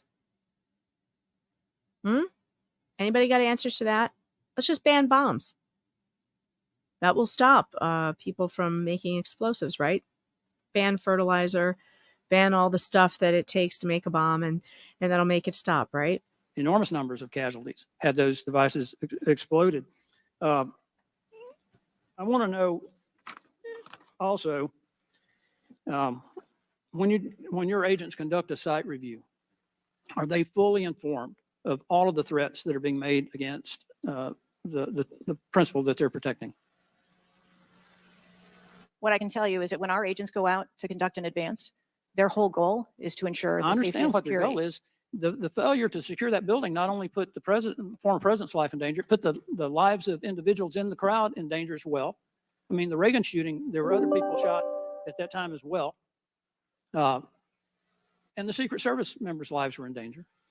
So I don't understand how you can continue to stay in the position you're in when this was All right. Pretty much she gets the same type of grilling from the following people. So this one, you know, Mr. Mfume, who is usually crazy, does a really good job of keeping it to the topic, asking some great questions, but I'm running out of time and I do want to show you, but he did a great job. He did not get partisan. This dude, Mr. Sessions, I don't really remember what he said, but I think it was good. All right, let's skip ahead to AOC because this was one of the most surprising moments for me anyway. She destroyed her. Totally. I can tell you on our mission assurance internal investigation, we are targeting to have that completed within 60 days. There's also an external investigation that is going to be taking place. There are a number of Office of Inspector General investigations as well, and we are working in concert. And then, of course, there's the Department of Justice, FBI, criminal investigation. Chair recognizes Ms. Ocasio-Cortez from New York. Thank you, Mr. Chairman. Director Cheatle, respectfully, what you had just laid out about 60 days. We are currently in the midst of an especially concentrated presidential campaign. So we just missed that she was asked, how many days do we have to wait before we get the answers? And she basically said, well, approximately 60 days is the the lead time on a full report. Moment. That is also paired with, of course, elections happening across the country. They're happening in about 100 days. So the notion of a report coming out in 60 days when the threat environment is so high in the United States, irrespective of party, is not acceptable. And I think it's very important to understand that. This is not theater. This is not about jockeying. This is about the safety of some of the most highly targeted and valued targets internationally and domestically. Yeah, everything she just said there, absolutely 100% true. Everything. And I appreciate that she said, this is not theater. This is not jockeying. So she's admitting, sometimes we do theater here.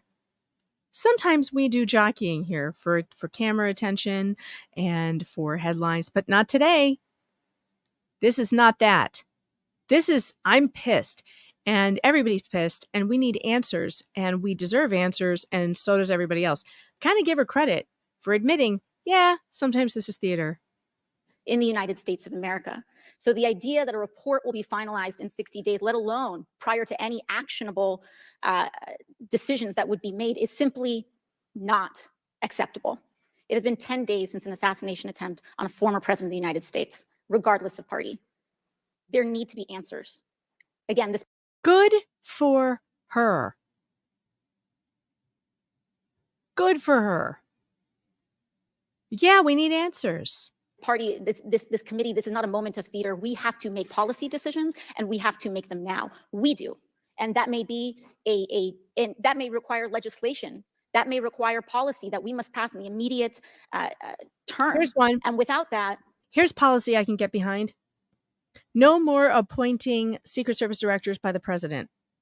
The Secret Service director must have an oversight committee that can fire and hire. Maybe the president can suggest, but the committee has to do the hiring and the committee does the firing. Because she should be in a position that she can be impeached or fired. She should not be in a position that the only person who can fire her is the president, especially when the president, God knows what's going on with him. Like, where even is he? America is a nation that can be defined in a single word. I was going to excuse me. We need a better way to fire these people. We are flying blind. So the lack of answers and the lack of report is just simply not something that we can accept here. Director Cheatle, is there a standard perimeter that the Secret Service establishes around an event, or are those perimeters independently determined per event and scenario? There is no standard. Every event and every venue is different and treated as such.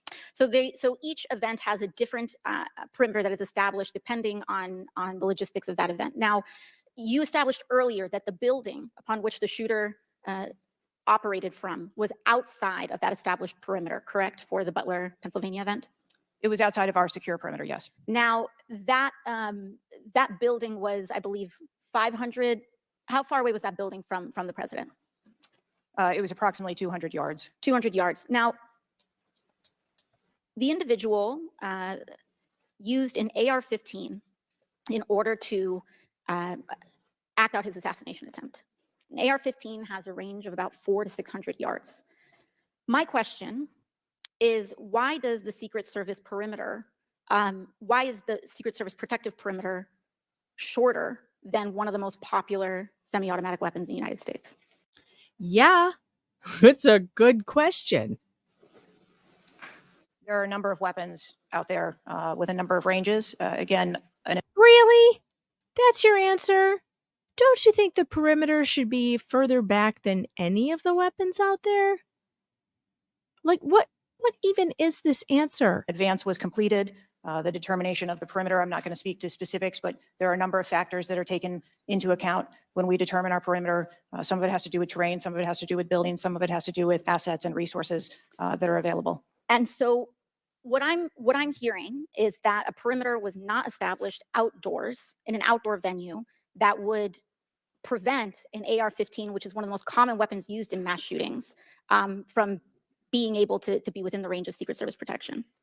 A perimeter was established, and even though there were buildings that were outside of that perimeter, it wasn't just that building. There were a number of buildings in the area, and there was overwatch that was created to help mitigate some of those buildings.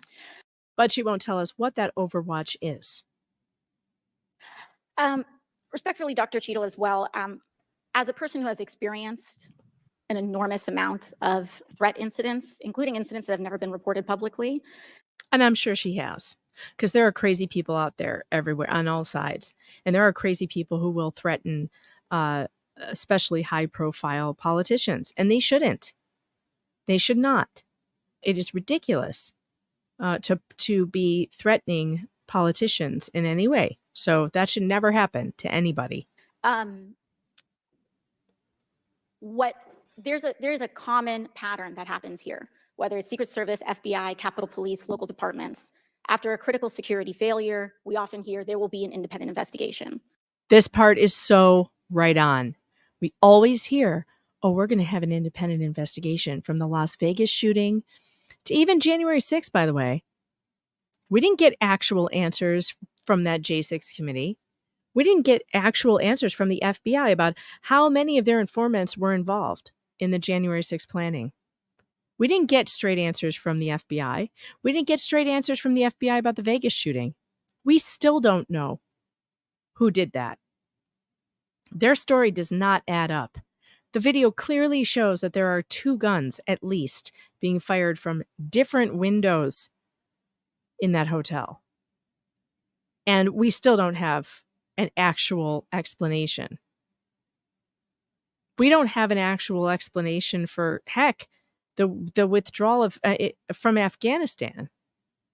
We don't have an actual explanation for some of 9/11, like Building 7.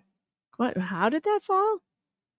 It just was in close proximity to the other 2 buildings that fell. Like no plane hit it. So why did it fall? What? There's a lot of things we don't have answers to. That independent investigation gets set up. Usually the expectation is between 2 to 3 months after the incident, and then nothing really occurs from there. The report is usually not satisfactory to the questions that are usually being raised here. And most importantly, corrective action is rarely taken. If I were to state anything that I think is profoundly important, is that we need to have answers to the public. Ideally, I would encourage you and the agency to be more forthright with the members that still have yet to have their questioning, because the public deserves to have full confidence, and the stakes are too high. The violence that could break out in this political moment, regardless of party, in the event of someone getting hurt, constitutes a national security threat to the entire country. Thank you, and I yield back. Could I go back to something you Yes, said? please, feel free, Director. Ma'am, if I could just speak to something you said at the outset when you started your questioning. I want to assure you and everyone on this committee that I'm not waiting for a report to take action. We have been conducting analysis all along, and we have been adding additional features to our security details since this incident occurred. God, I hope so. Some of you in the chat, let's see. Ellie Fan says, we don't even have answers to MLK. We don't have answers to JFK either. We don't have any answers to a lot of stuff. Unhung Hero, thanks for the 2, says, I have a crush on Congresswoman Mace after this. We're going to get to her before I'm done tonight. I probably have an opinion on this, on Mace, that you guys aren't going to like. McCrae, thanks for the 5. I wonder if they would have brought her in if Trump was the only one injured and not the death of a citizen bystander. No, I think they would have. Rio Baby, thanks for the 2. Amber Turd did much perma-frowning. Yes, that's true. Eventually her mouth will be in a permanent downturn. Rick and Nikita, thanks for the 2. On your hot dogs, mustard or ketchup? Mustard, of course. Ketchup is a crime. Julie O, thanks for the 5. Sir, our 20-year-olds are on par with 7-year-old Iranians. That's true. That is true. I wish someone had said that. Julio, thanks for the 5. I give her props for being more dead inside than me. I would be in tears after opening statements. Yeah, she's got a good poker face. McCrae, thanks for the 5. Also from Dan B. There were 3 shooters, the incel, the SSS sniper team, which took him out, and a local sniper team who missed. Well, I know there were 3 different guns. I just don't know who they were. Angie's Wave, thanks for the 5. Someone needs to check the string on her back as she has a ventriloquial figure. My question is, whom? Day Old Grits, thanks for the 5. The representatives that use their time at Secret Service oversight to ask gun rights questions are a disgrace to this country. Well, I think they should seriously be told to knock it off. That's not why they're here today. They want to have an oversight hearing on guns. That's when you save that for. You don't do it when you're wasting the time of everybody, including this woman here that everyone hates, to not ask her questions. It makes no sense. SF, thanks for the 2. It's the circle of lies. Yes, it's a circle of lies. Chris Jenner, thanks for the 2. Talking to her is harder than talking to an NPC. Yeah, she's man, if there's a job out there, that requires answering questions without saying anything, she should do that. That is the job for her. And I'd hope you can highlight and illuminate what some of those are in the event of other members questioning as well. Very good.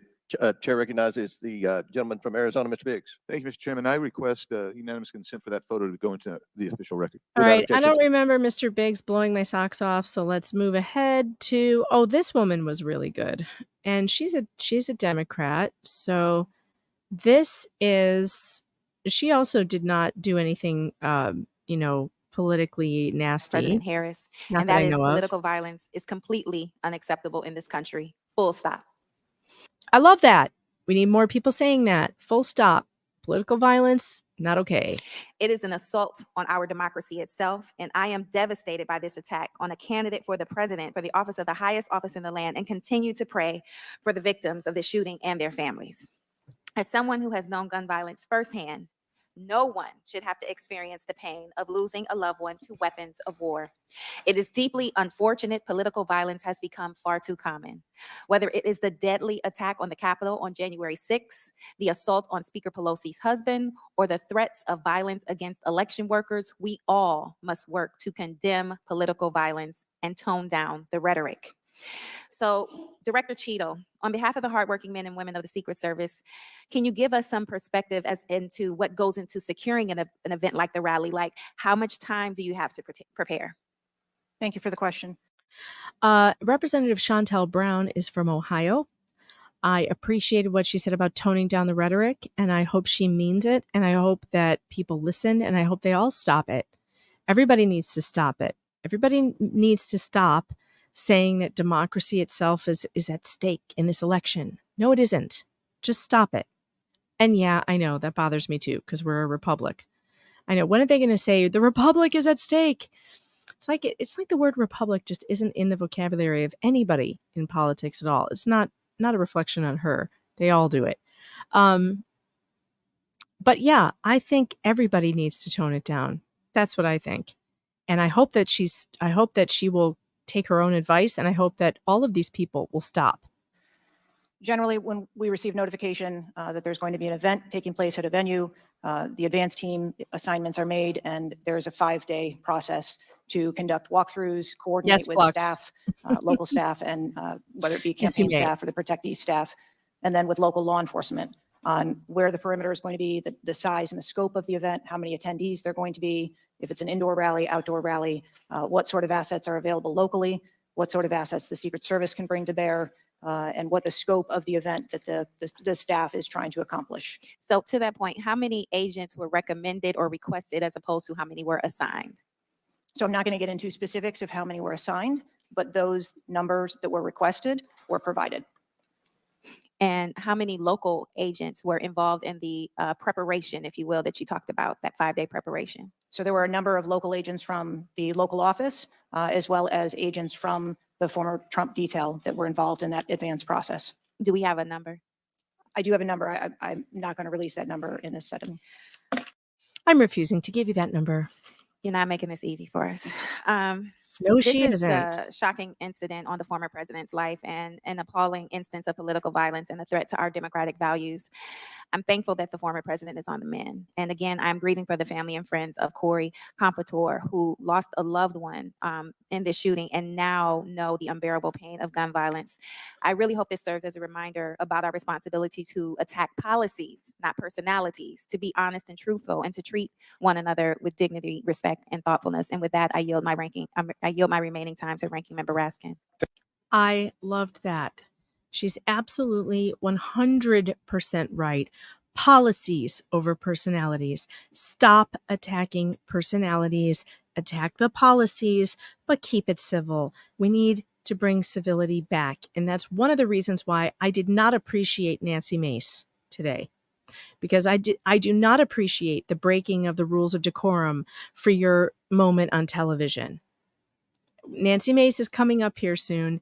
Here she is. She's coming up after this dude. We're going to listen to her, and she has a lot of good questions, but she ruins it for me by breaking the rules of decorum and swearing. You know, you're not allowed to swear on the House floor. You're not allowed to. And the reason why you're not allowed to is because we have rules of decorum for a reason, because we want to elevate the conversation. We want to elevate the conversation between our elected officials, not drag it down to the gutter. Now, you all know I like to drop swear words. I am not a congressperson. And if I were, I would not use those words on the House floor during an actual meeting. Now, she had a lot of good points. Cynthia, you know I'm right. Cynthia says she almost made me a Republican because she used profanity, damn it. I'll give her the first one, okay? And so did the whoever's in charge of the meeting. But the second one was it was over the top. And she got called out on it and told to behave. And she absolutely should behave. And it bothered me that she did that because it shamed me. It is protected free speech, but it's against the rules on the House floor, Michael. It's against the rules on the House floor. And at this time, especially, we need to pay attention to the rules of decorum because our whole society has become undecorous with one another, with how we speak to one another, with how we think about one another, and we need to stop it. She could have used a lot of other words that were not those words and gotten her point across and there were other people who did. No, it's not illegal. Profanity is not illegal, of course, but it is, it's not allowed on the House floor.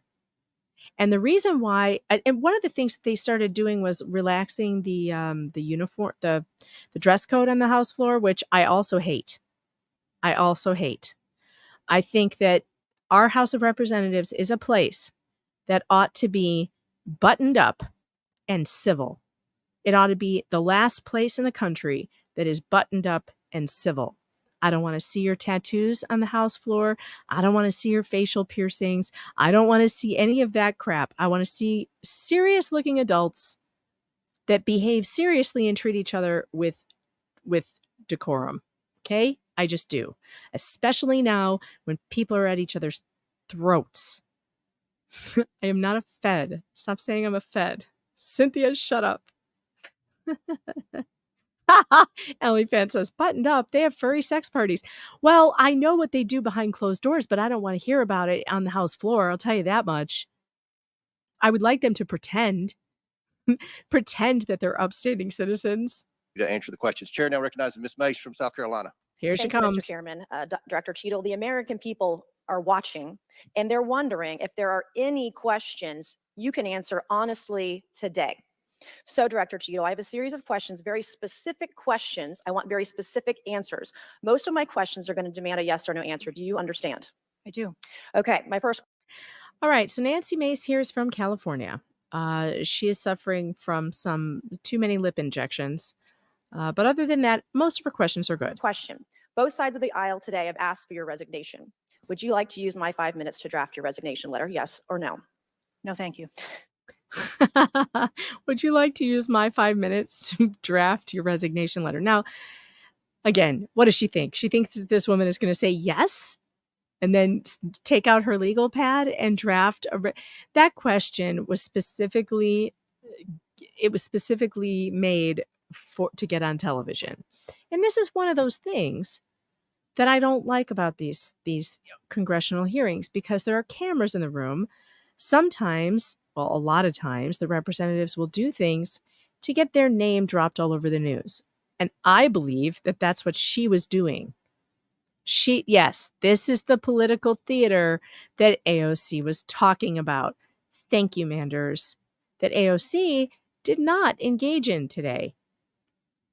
But Nancy Mace did. She knows damn well that question isn't going to get answered. She knows damn well that that's just for the cameras. So I think we could have done without that one. Was this a colossal failure? All right, that's a fair question. It was a failure. Yes. Wayne, if you think AOC is just as bad, I'm here to tell you she wasn't today. She didn't do anything like this today. She impressed me with her behavior today. I thought AOC did much better than Nancy Mace. Yes or no? Was it a colossal failure is the question. Yes or no? I have admitted this is a terrible. This is a yes or no series of questions. Was this a colossal failure? Yes or no? Yes. Was this? I thought this woman was from California. Am I wrong? Was it Carolina? Did I read it wrong? Hold on. Nancy Mace. Where are you from? Oh, I'm sorry, South Carolina. You're right. I must have read it wrong when I was reviewing it earlier. Tragedy preventable? Yes or no? Yes. Has the Secret Service been transparent Ooh. with this committee? Ooh, was it avoidable? That was a great question. She got a yes out of. Was this tragedy avoidable? Yes. Ouch. Oof. That one hurt. Yes. Would you say has the Secret Service been transparent with this committee? Yes. Nah, I would say no to that. I don't think so. Would you say the fact that we had to issue a subpoena to get you to show up today as being transparent? Yes or no? I have always been. Yes or no? You didn't want to answer the question. We had to issue a subpoena to get you to show up today. That is not Fair transparent, question. by the way. Fair You stated question. earlier, Secret Service is not political. Is that correct? Yes. Okay. Would you say leaking your opening statement to Punchbowl News, Politico's Playbook, and Washington Post several hours before you sent it to this committee as being political? Yes or no? I have no idea how my statement got out. Oh, that's nonsense. Well, that's bullshit. So, Mr. Okay, and we can all agree that it sounds like bullshit. And nobody says anything after the first bullshit drop. But the second one, it's out of control. Please remember that this is broadcast live on every channel in front of children. And maybe you swear like that in front of your children. And I do in front of my older children, but certainly not my young child. And I think a lot of people in America don't swear in front of their little children. We live in a place where everybody is, little children are swearing and using the F word, and my kid's coming to me going, kids he meets at the park, and he says, man, those kids were using the F word, and it's really uncomfortable. And yeah, I mean, do we have to have this from our congressional people? Children do watch C-SPAN when their parents watch it in the background. Yeah, they do. I did. I was a kid that heard this stuff, that my dad was listening to congressional hearings all the time. I remember this was one of the biggest criticisms of a lot of the Republicans during the Clinton era, because they would have these hearings about this insane sexual stuff, and people's third graders were like, hey, Mom, what's a blowjob? Like it was a tough time for America's parents. Like, watch your mouths, people, because there are kids. So I don't know, like maybe that's just me. Maybe I'm one of the last people in America that doesn't want my 9-year-old swearing like a sailor. But I think that our congressional leaders ought to take that into consideration. Of course you hear me cuss all the time, but you hear me cuss on this YouTube channel that is for adults. You don't hear me cuss around my kids. Well, the teenagers, yes, but the little one, no. Unless it's an accident. So, I mean, she could say a lot of things. She could say, this is baloney. That's a lie. I don't believe you. You sit on a throne of lies. She could say, your mouth is moving, so I know you're lying. She could say a lot of things. What? I'm snooping. I'm listening in. You're listening in? I'm listening in. Were you here to call me out? I said I swear in front of you. You're 18. I know you swear in front of me. I swear in front of you. Stop it. Don't you dare swear on this show. I didn't. They can't hear me. They can hear you. Okay, because you pointed the mic at me. They can hear you. Neat. Yeah, you sit on a throne of lies. I mean, I still remember the first time I heard my mother swear. It was shocking. I think I was like 15 years old the first time I heard my mom swear. And it was probably the last time that I heard her swear. She just doesn't swear. But anyway, I just think our Congress people ought to pay attention to their code of conduct. Mr. Chairman, I would like to ask unanimous consent to enter into the record articles by Punchbowl News, Political Playbook, Washington Post, all done at 5:24 a.m., 6:12 a.m., 6:34 a.m., a solid 3 to 4 hours before this committee got your statement. Without objection to ordered. Okay. Is the Secret Service fully cooperating with our committee? Yes. I like Okay, the so you're fully sarcastic quotation marks. That was funny. cooperating with this committee. On July 15th, this committee sent you a list of demands of information that we wanted. Has the Secret Service provided this committee a complete list of all law enforcement personnel that were there that day? Have you done that? Have you provided a list to the Oversight Committee? Yes or I no? will have to get back to you on that. That is a no. Have you provided all audio and video recordings in your possession to this committee, as we asked on July 15th? Yes or no? I would have to get back to you. That is a no. You're full of shit today. You're just being completely dishonest. Okay, see, the second one, it's like she did it on purpose. Like maybe the first one was natural and it came out. But the second one, like she chose to do that. And I'm sorry, but it's vulgar and it doesn't belong on the House floor. And she could have said, that is garbage. You are lying. There's another way to say it. That is balderdash. That would have been funny. That would have been something that Kennedy would have said. Senator Kennedy, he's so funny.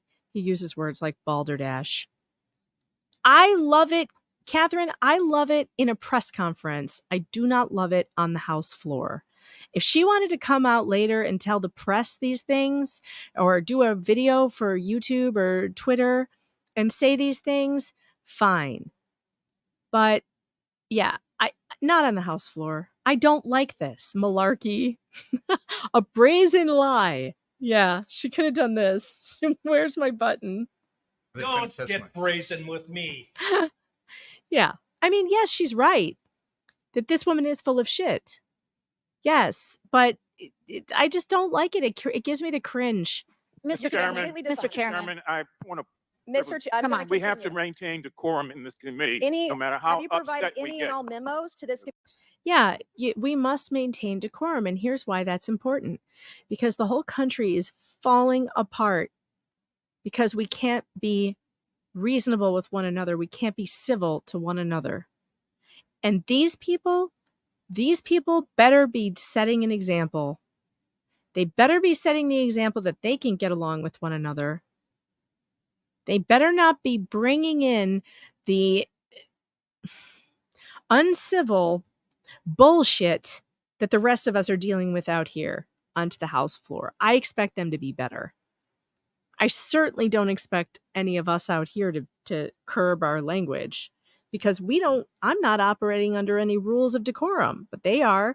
When they go in there and they take their little oath and they sign all the papers, they agree to the rules of decorum. And I think they're important. I think that they keep our government looking good, looking sharp, and not sounding like a bunch of hillbillies. Not that there's anything wrong with hillbillies, but I don't want them on the House floor acting like it. Committee that we've asked you on July 15th. Have you provided all memorandums within the Secret Service?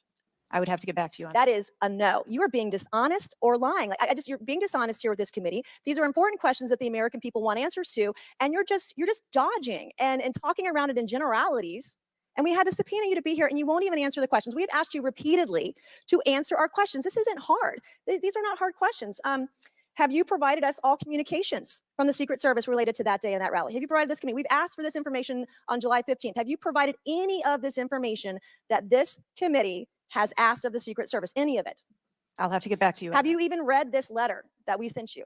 Probably Did you not. even read this? Yes. Okay. And you have Sure you did. said you don't know. You have no idea. The answer is no. We haven't gotten a single document or piece of information or data from you or your agency in related to the rally that we have asked you for. So was this attempted assassination of Donald Trump a failure of training or execution or both? I think that those are answers that we need to training, execution, or both. Which one? I think those are answers. All right. How many Secret Service? Okay, so she finishes the rest of her comments without using profanity, which shows me that she's capable of it. But to me, it just seems like she did this for because she knew she was going to get a whole bunch of headlines. And speaking of headlines, let's go and look how many headlines that Nancy Mace got today. For one, she was trending on Twitter. She was trending all day on Twitter. Look at this. News about Nancy Mace. GOP rep Nancy Mace to force a full House vote to impeach Secret Service director. Okay, good. Kimberly Cheatle deflected and dodged Representative Nancy Mace. Mace moves forward. Nancy Mace to Secret Service director at assassination hearing. Nancy Mace. Nancy Mace. She's all over the place. She's on Twitter. She's trending. And I'm sorry. I'm too jaded. When I see that somebody does something like this, and then all of a sudden they have headlines everywhere and it's benefiting her, it just feels, insincere. It's insincere. But I appreciate a lot of her points, but it felt a little insincere. Personnel have lost their jobs due to this colossal failure. At this time, none. How many Secret Service personnel have been required to take a refresher course on how not to let people shoot Donald Trump? Our personnel are currently operational. Now, I loved that question. How many of your Secret Service personnel have been retrained to learn how to not let people shoot Donald Trump? See, now that was a great way to say fuck you without actually saying it. Come on. That was a good one. We are examining the facts of this investigation, and we will make the changes necessary. What time did law enforcement become aware that there was an individual on the roof with a clear line of sight to President Trump? I am still verifying timelines. Of course, 9 days in, you have no answers. How many minutes went by between the time law enforcement saw and took photos of crooks and the shooting? How many minutes? I am still verifying 57 timelines. minutes. Thank you, Mr. Chairman, and I yield back. Gentlelady yields back. Before I recognize Mr. Stansberry, I believe I want to recognize Mr. Mfume for a unanimous consent. Yeah, thank you, Mr. Chairman. I beg your indulgence. I meant to do this earlier. I'd like to have unanimous consent that it be submitted. All right, then they just are submitting some evidence.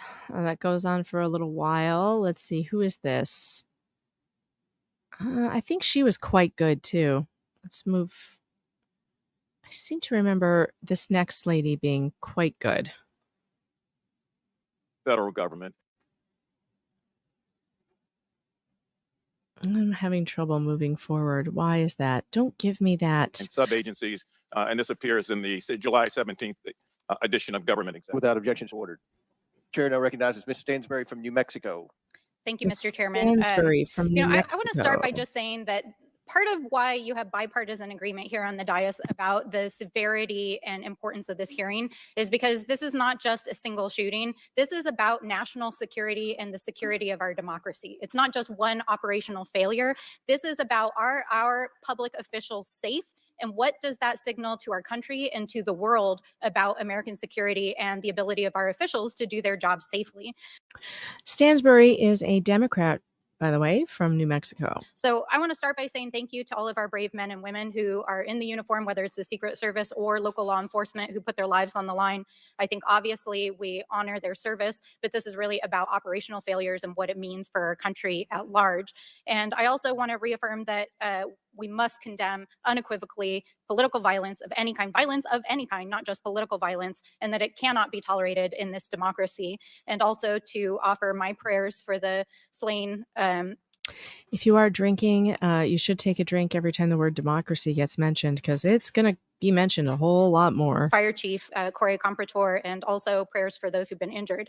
Now, I think, the tone of this hearing is, how is it that a 20-year-old young man with a gun that was legally purchased by his father could, on the day of a rally, go to a gun shop, legally purchase ammunition, show up to a secured site, and then not only attempt an assassination of a political figure, but kill and injure two others? Well, they can buy ammunition because anybody can buy ammunition if you're over 18. So they've stopped us from buying ammunition in New York, and now everybody just drives over to Pennsylvania to get it. You have to go through a background check to get ammo in New York now. It's insane. So you know what happens then? People just drive across the border to New Jersey or Pennsylvania or any other border state and buy ammo there. So, yeah. Could this happen? I'm not asking yet. I think we've had a lot of testimony here today. I want to talk a little bit about the timeline. Now, here's what we know, and I know, Director, you were also on the call that we had a few days ago with the FBI and other law enforcement, so I respect that you are not able to share, based on your testimony, some of the details that are currently being investigated, but I know you were on the call because I heard you on the call and you heard them too. So I'm going to lay out the timeline a little bit. On July 3rd, the rally was announced that it was going to be in Butler. On July 6th, 3 days later, we know that the shooter searched for dates for Trump and DNC events. On July 7th, so this is 4 days after the announcement, the shooter went to the site. He actually physically went to the site. On July 12th, the shooter went to a gun range where he and his dad regularly go and practiced shooting. And the next day, on July 13th, he went to the site again before the rally began. What? We know that he then went and searched online for a gun store where he went and he purchased 50 rounds of ammunition, went home, got his father's AR, which was legally purchased, and returned to the venue. At 5 p.m. that evening, this is more than an hour before Donald Trump actually took the stage that evening, local law enforcement were made aware that there was a suspicious man. In fact, at 5:20, local law enforcement flagged that he had a rangefinder, and they radioed their concerns and sent around pictures of the individual. At 5:40, 20 minutes before local law enforcement actually identified the shooter, and at 5:51, Secret Service was notified of the suspicious person by the state police, and 1 minute later, they distributed that information. That was before Donald Trump even took the stage. That was 11 minutes before he took the stage. So the Secret Service was aware that there was a suspicious person. At 6:03, he took the stage. At 6:09, rallygoers, as was shown in the video, identified this gentleman climbing on the roof. This will At get awkward. 6:11, 3 shots were heard, 3 rounds of shots. And of course, the president and the other victims were shot. This shooter was a 20-year-old young man, no criminal record, legally purchased gun and ammunition, who for days in the lead up to this shooting was searching mass shooters. He even had a picture of a mass shooter on his cell phone the day of the shooting. He searched for explosives. That's new information. He searched high-level officials. So the American people want to know, how did a 20-year-old young man with access to a military-style weapon actually bring it onto an unsecured perimeter who for days had been planning a mass shooting event? And I think that, Madam Director, with all due respect, the answers that we've received here in this hearing today are completely unsatisfactory. How could this happen? She's like, I don't even have any questions for you. You're just incompetent. We need answers. We need answers not just for the family members of the gentleman who was killed and those who were injured, but we need answers for our democracy. Because as others have Well, it's a republic, ma'am. It's a constitutional republic, but we know what you mean. stated here today, we are in a highly politically charged environment right now. We are only weeks away from one of the most significant presidential elections in American history. And it is clear that our public officials' safety has not been secured. And it is not just a matter of one shooting, it is a matter of national security. So I hope that you will take our comments to heart. I hope that there will be accountability, and we need answers. And with that, I yield back. Chair now recognizes Mr. LaTurner from Kansas. Thank you, Mr. Chairman. All right, who is the Director Cheatle, I have guy? a question just right off the bat. Something that you've bragged about repeatedly is that you've increased protection for the 36 individuals that the Secret Service is also entrusted with. Is that correct? I think I stated that we currently have 36 protectees and that we continue to make evaluations on where those levels of protection are provided. You've mentioned specific increases in protection that you've provided for some of those individuals, correct? Correct. Based on what? Well, some of it has been as a result of the tragic incident that occurred on the 13th. We went back and reassessed where we were at in providing protection and wanted to make sure that we were not, overlooking anything, considering this. Rosalind has a very good point here. Rosalind Duke coming in with 60 plus years and no answers on JFK. That's right. We're never, ever, ever going to get any answers on that. And if you think we're going to get any answers on this, yeah, we're not. We're not. There's going to be no answers. This most recent incident. So the Secret Service needed to learn that allowing a rooftop 150 yards away from a protectee, not putting that in a perimeter, not having someone guarding that roof, that information is new to you and it's caused you to increase protection to other folks that are under your care? I think it is prudent after any incident that occurs to go back and take a look at your current practices and see if there is anything that needs to be done differently. It's inconsistent because what you said earlier to Mr. Turner was that the protection that you were offering to President Trump was in line with the current threats, him being a former president, him being a nominee of a major political party, the threats from Iran, the protection that you're providing him was adequate. Do you stand by that statement? Yes. Okay. Do you think it's a problem that the Americans' trust in the federal government is an all-time low? Do you think that's a problem? I think that it's unfortunate. I don't know why you're quibbling with my word. Is it a problem or is it not? I think the American public deserves to have trust in their federal government. Okay. I don't know why you're being difficult. I'm just, it's a simple question. Are you concerned about the increasing prevalence of conspiracy theories going on out there right now? Yes.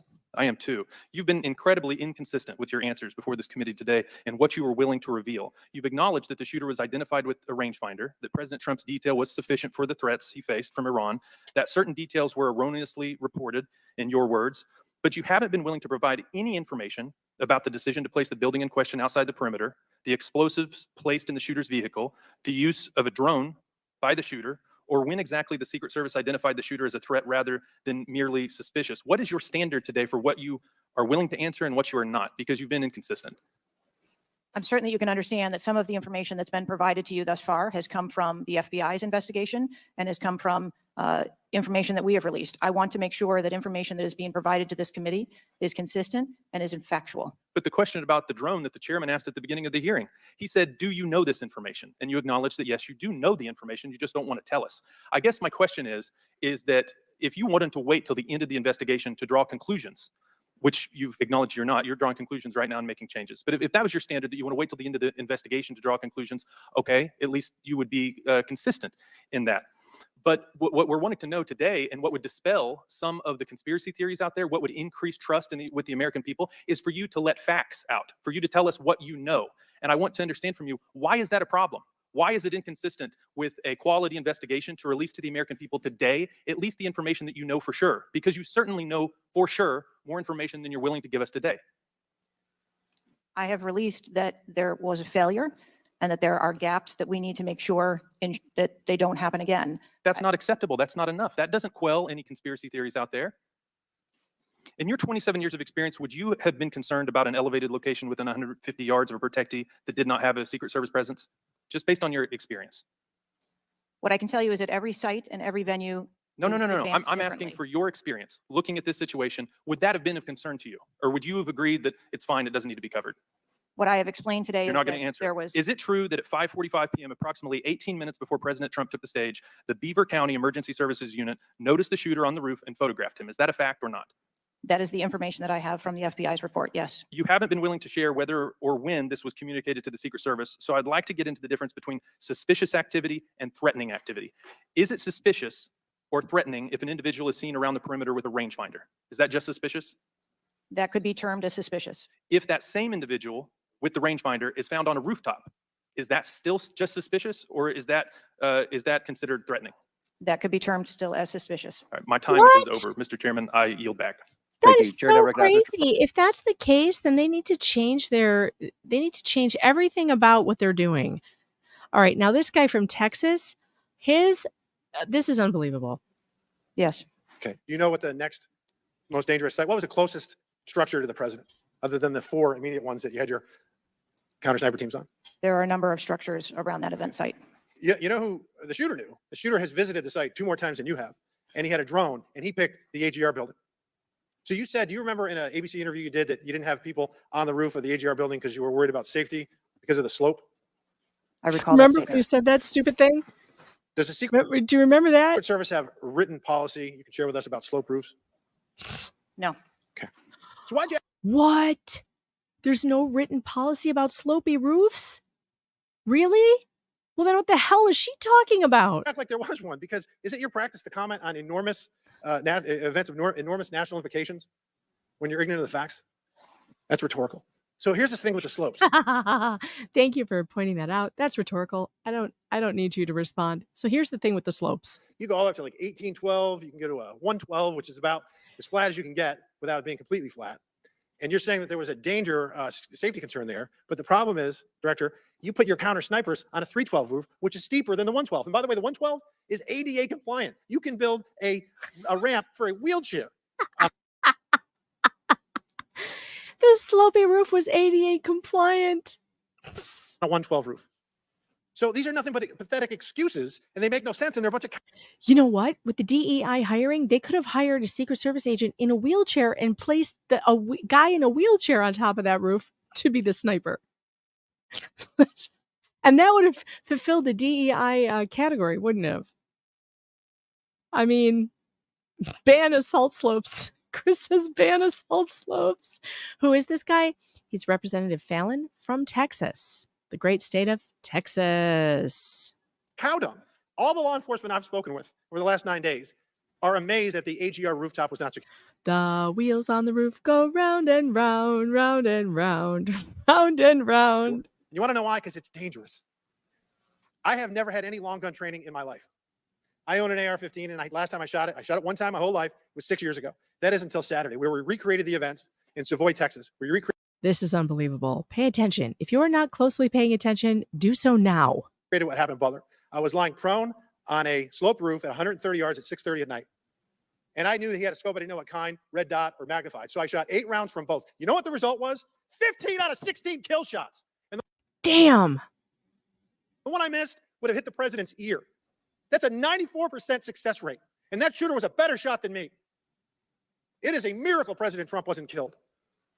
Corey Comparatori's life is over because that damn shooter made it on the roof. And it wasn't the roof that was dangerous. It was a nut job on top of the roof. You know what else is dangerous? I believe. Think about this. This guy never shoots. He shot one time. He shot his AR one time. Decides to go out and just be the guy on the roof, see how accurate he could be from that elevation. And a guy who only shot his gun one time has a 94% accuracy rating. 94% chance of a kill shot. That's unbelievable. Your horrifying ineptitude and your lack of skilled leadership is a disgrace. You're on the roof. Well, let's go You know back. what else is dangerous? I believe your horrifying ineptitude and your lack of skilled leadership is a disgrace. Your obfuscating today is shameful. Yeah, and can I just point out that he hasn't dropped one swear word, and this is more scathing than Nancy Mace. A lot more scathing. Just pointing it out. He doesn't need to drop swear words because what he is saying here, your horrifying ineptitude. It is horrifying. Damn shooter made it on the roof. And it wasn't the roof that was dangerous. It was a nut job on top of the roof. You know what else is dangerous? I believe your horrifying ineptitude and your lack of skilled leadership is a disgrace. Your obfuscating today is shameful. And you should be fired immediately and go back to guarding Doritos. Mr. Chairman, Go back to guarding Doritos. LOL. This guy wins the whole thing. He wins the whole thing for me. He wins. Representative Fallon, you win. You win the whole thing. And he did not use any words that are not allowed in the rules of decorum, but he shredded her. He shredded her better than anybody else. So I think Nancy Mace needs to take a lesson from Representative Fallon, because this is how you do it on the House floor. yield back. Chair recognizes Ms. Lee from Pennsylvania. Thank you, Mr. He didn't even use his 5 minutes. He didn't even need 5 minutes. He was like, boom, boom, boom. Done. Chair. I'd like to thank the chair, the ranking member, for coming together and holding this hearing. But I have to say, I don't think any of our concerns have been addressed today. And little we've learned has not inspired much confidence. Nope. I will just say that we obviously Her makeup looks really good. I like the cheek color. can't allow the violence we're seeing in this country become the norm or a commonplace. But that seems to be where we're heading. On this occasion, it was, very shockingly, a former president and current political candidate at a rally that we all assume is one of the most secure places we can be. But the violence we saw last Saturday is the same culture of violence that makes too many of our kids and our community members feel unsafe to play outside or to go to class or to simply live their lives each day. But again, this was a political rally, and it is supposed to be one of the most secure places. So we do have very specific questions about that. Director Cheatle, I'd like to start by following up on some of my colleagues' questions. My colleagues, Mr. Krishnamurthy and Mr. Frost, highlighted a number of points that showed the shooter presenting an active threat. So I'd like to ask you, Director Cheatle, to clarify what the protocol is for postponing or canceling an event based on a threat, and how the events on July 13th didn't meet those standards. So again, I think we're talking about the distinction between suspicious behavior and a threat. And at the time that this individual was identified, they were displaying suspicious behavior. I'm still waiting for interviews from the FBI to determine what it was that identified that individual as suspicious and what those behaviors were. To that question, does suspicious behavior vary between different events? For instance, if we have an event with a president, would there not be a heightened standard for suspicious behavior? I think that there are a number of ways that someone could be identified as suspicious, and it doesn't matter whether it's at a rally or an indoor event or who the protectee is. I think it's up to law enforcement or citizens to identify someone as suspicious. Okay, thank you. According to the Associated Press, at least 6 different agencies, including 2 sheriff's office, local police, state police, as well as fire and emergency rescue officials, were involved in securing the rally in Butler. When there are so many teams that are collaborating, who takes the lead and how is that determined? She speaks really fast, this one. Her name is Representative Lee, but I can't find a first name on her, and there's too many Representative Lees, and she doesn't come up, unfortunately. Sheila Jackson Lee comes up. Barbara Lee comes up, but neither of them are her. So I'm not sure what her first name is, but she seems pretty smart. The Secret Service is responsible for the security of the site and the coordination. And that was the case on July 13th? Correct. Okay. Changing gears, in 2024's appropriations budget, the Secret Service... No, I know I'm on a higher speed, but she's one of the only ones where I feel like I might have to slow it down. Everybody else has sounded pretty normal on 1.25. She's just a natural fast speaker. We'll put her on normal. Was given a little over $3 billion, which was about $78 million above what was requested. For 2025's budget, you've requested yet another increase. How much of these funds goes towards training and improving protection procedures? I would have to get back to you on the training aspect of it, but about 30% of our budget. Okay, her name is Summer Lee, and she is from Pennsylvania. So she is from the state where this happened. She's a very beautiful woman. She has fantastic looking hair. I'll give her she wins the hair competition today. Is for protection and facilities and training. But clearly the problem can't be a lack of funding. So what exactly do you see as the core problem that led to this failure, that led to your agency being outgunned by a 20-year-old using his father's gun and acting on his own without a particularly sophisticated plan or technology? I think that we are waiting to determine exactly what those failures or failure was so that we can make sure that the Secret Service is stronger after this. So we've heard a lot today that you can't answer because it's an ongoing investigation, that you're still figuring out the details, and that you won't answer basic questions. You said 60 days for the investigation, but I simply don't think that's acceptable. Do you really plan to keep avoiding questions and the American people's questions, ours and the American people's questions, for the next 60 days? I'm not avoiding questions. I want to make Yeah, you sure are. that I am providing What a factual joke. and accurate. She just says she's not avoiding questions. Is she listening to the same grilling session that we are? Information. Certainly, but is there no in between, right? Between what is obviously a fact and what you can surmise from the details that you already have? I assure you, when I have a full and complete report of what took place on that day, I will certainly come back and make that available. Certainly. Studies indicate that the United States is experiencing increasing levels of political violence and tension. Does the Secret Service see increasing political violence as a threat to its work? And if so, how is the Secret Service adapting its strategies and protocols to account for increasing political violence? We are constantly evaluating the threat. Okay, basically, she doesn't answer any more of these questions. I'm skipping ahead. I'm skipping ahead through Rashida Tlaib, who was ridiculous, didn't ask one basic good question. And then let's get to Ayanna Pressley, who is the epitome of what you should not do at one of these events. You should not do this when you are asked to be in an oversight committee hearing about one topic. You should not make it about another topic and use it as an excuse to attack your political opponents, which is exactly what she did. Thank you.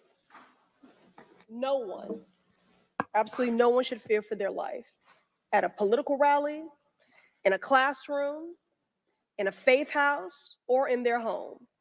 We must do something about political violence in all its forms and gun violence in all of its forms. Now, Director Cheatle, you have noted that numerous investigations are ongoing related to the Secret Service response, and that we can expect a report in the next 60 days. With the election nearly 100 days away, that is an unacceptable timeline, and it makes people less safe. It also allows my colleagues across the aisle, Republicans, additional time to spread dangerous misinformation, which also puts people in harm's way. Some Republicans have exploited this moment to continue to attack progress towards racial justice and gender equity in America. Disappointing, but not surprising. I hesitate to repeat their racist and sexist tropes, but in summary. Okay, so she's calling people racist now. She's calling everybody who criticized the women in the Secret Service, she's calling us racists. Again, this is the kind of shit that they are supposed to stop doing. Do you remember the woman who said, we need to, concentrate on policy, not personalities? Like racism? Nobody said Black people shouldn't be hired by the Secret Service. What we said was that small women should never be on a detail to protect a man who is much bigger than them. And frankly, I think that those body man positions should be reserved for men. That's my opinion. But you can call it sexist. Okay, call it sexist. But how do you get around to racist? How do you get around to racist there? Nobody said anything about anybody's skin color at all. Like, you can go back and watch my live stream that I did about the women in the Secret Service, and there was nothing in it about people's skin color. Don't be ridiculous. Republicans have wrongfully and shamefully stated that hiring women and people of color hindered Who said people of color? the response to the shooting. No one said that. We said DEI policies are stupid. But nobody said hiring people of color hindered the Secret Service response. No, we said women. Women. Those small women floundering around looking totally stupid and inept hindered everything. She's just making shit up. She's just making shit up. And this is how This is how people start believing that all Republicans are racist, because people like this just lie. None of this happened. Yeah, she's misinformationing. Now, this is part and parcel of Republican strategy Thank to you, constantly Airdrie. attack necessary diversity, equity, and inclusion efforts, to undermine the contributions that women, people of color, the disability community, and others make to this country. Disability community. I want to see a guy in a wheelchair with a sniper rifle on that roof, because I think that could be done. Yeah, she's killing me. Each and every day. And it is disgraceful. In the wake of gun violence and tragic loss of life, Republicans are ignoring solutions like gun safety reform and instead trotting out sexist tropes. Can't say I'm surprised. You are here to find out how the Secret Service failed. You are not here to criticize Americans who are criticizing the women we saw on that Secret Service detail. You are not here to criticize Republicans who are criticizing those Secret Service women on that detail, who look like total morons, by the way. They look like the Three Stooges. And everyone agrees. You are here to get to the bottom of the Secret Service failure. That's it. And you want to talk about people saying sexist things that's not really sexist at all, because I believe women can do a whole bunch of things, but I don't think you should put them in charge of protecting big men when they need to be protected by bigger men. It's just a absolute stupidity that we do this. Ask unanimous consent to enter into the record reporting from CNN titled "Right-Wing Media Figures Blame Women in Secret Service and DEI for Security Failure in Trump Shooting." Well, it is. It is. Why? It's part of it. Without objection to order. This article quotes members of Congress and others that plainly accuse DEI and the hiring of women as a liability for the Secret Service. Women have been an integral part of the agency since 1971. That is not what this hearing is about. Who cares? And are held to the same standards as their male counterparts. To use them as a scapegoat during a time of crisis is shameful. Nobody said it was totally their fault. We all just asked the question. Why are they there? Why are they body men? Why? And it is dangerously divisive. In fact, based on recent publicly available demographic data of the agency, the largest demographic groups among special agents are white and male. What? Look at her. Look at the look of smug on her face. For one, Ayanna, the majority of people in this country are white. By a lot, a large majority. And so in every job, you're probably going to have a larger majority of white people, because that's the demographics of this country. I think Black people, last time I looked, were like 13%. White people are still in the high 80 percentile of the population in this country. Latina, I don't know what the Latino percentage is, but Black is like 13 to 15%. So if you look at the just the makeup of the country, you're going to see that reflected in all types of jobs. And that's like, it's actually right. Like, that's correct. That would be a representative workforce then, to have, a high percentage of white people and like 13 to 15% Black people. That would be representative of the population. Hello? All right, Michael is saying 60% white, 13.7% Black, and like 27% Latino. Oh, okay. So there should be like 27% Latino people, but you're going to get that naturally in the hiring process. And I would really like to go back to hiring people for their qualifications and not their race or gender. Yes, Paula, I agree with you. Can we please do that? Because no one is saying that we don't want to hire, people don't want to be hiring people of color because they're not qualified. No, we want to hire the best person for the job, no matter what they look like. And if that happens to be a majority of white men for this particular job, well, so be it. Although I doubt that. I doubt that the only reason why the majority would be white men is because, like I just said, based on population. There will also be Black men who are qualified, and there will also be Latino men who are qualified, and there will be Asian men who qualify. Yeah, the NBA doesn't have quotas. Boy, what if the NBA had to have quotas?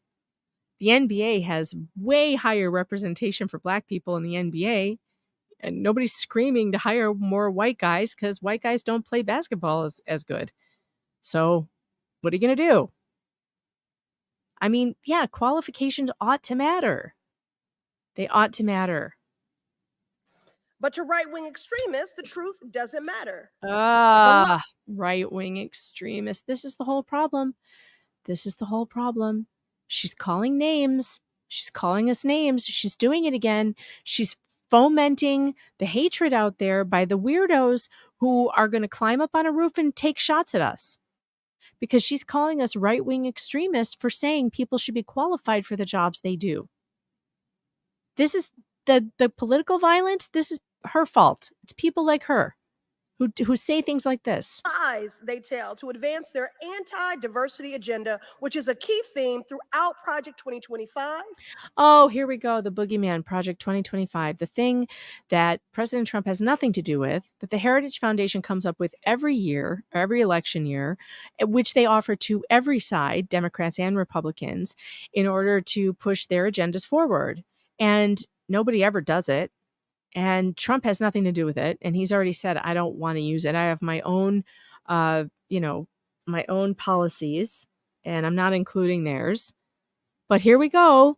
We're going to lie to the American people about Project 2025, which has nothing to do with anything. Will only make the American public less safe and more divided. And every day, People like her make people more divided because they lie about others and say that we're far-right extremists when that's not the case at all. I don't know any far-right extremists. I mean, there are some out there, I'm sure. I don't personally know any of them. I'm not in contact with any of these so-called far-right extremists, but they call people like me that. This is race baiting. It's hatred fomenting. It's spreading lies about the American public. This is the kind of stuff that should stop.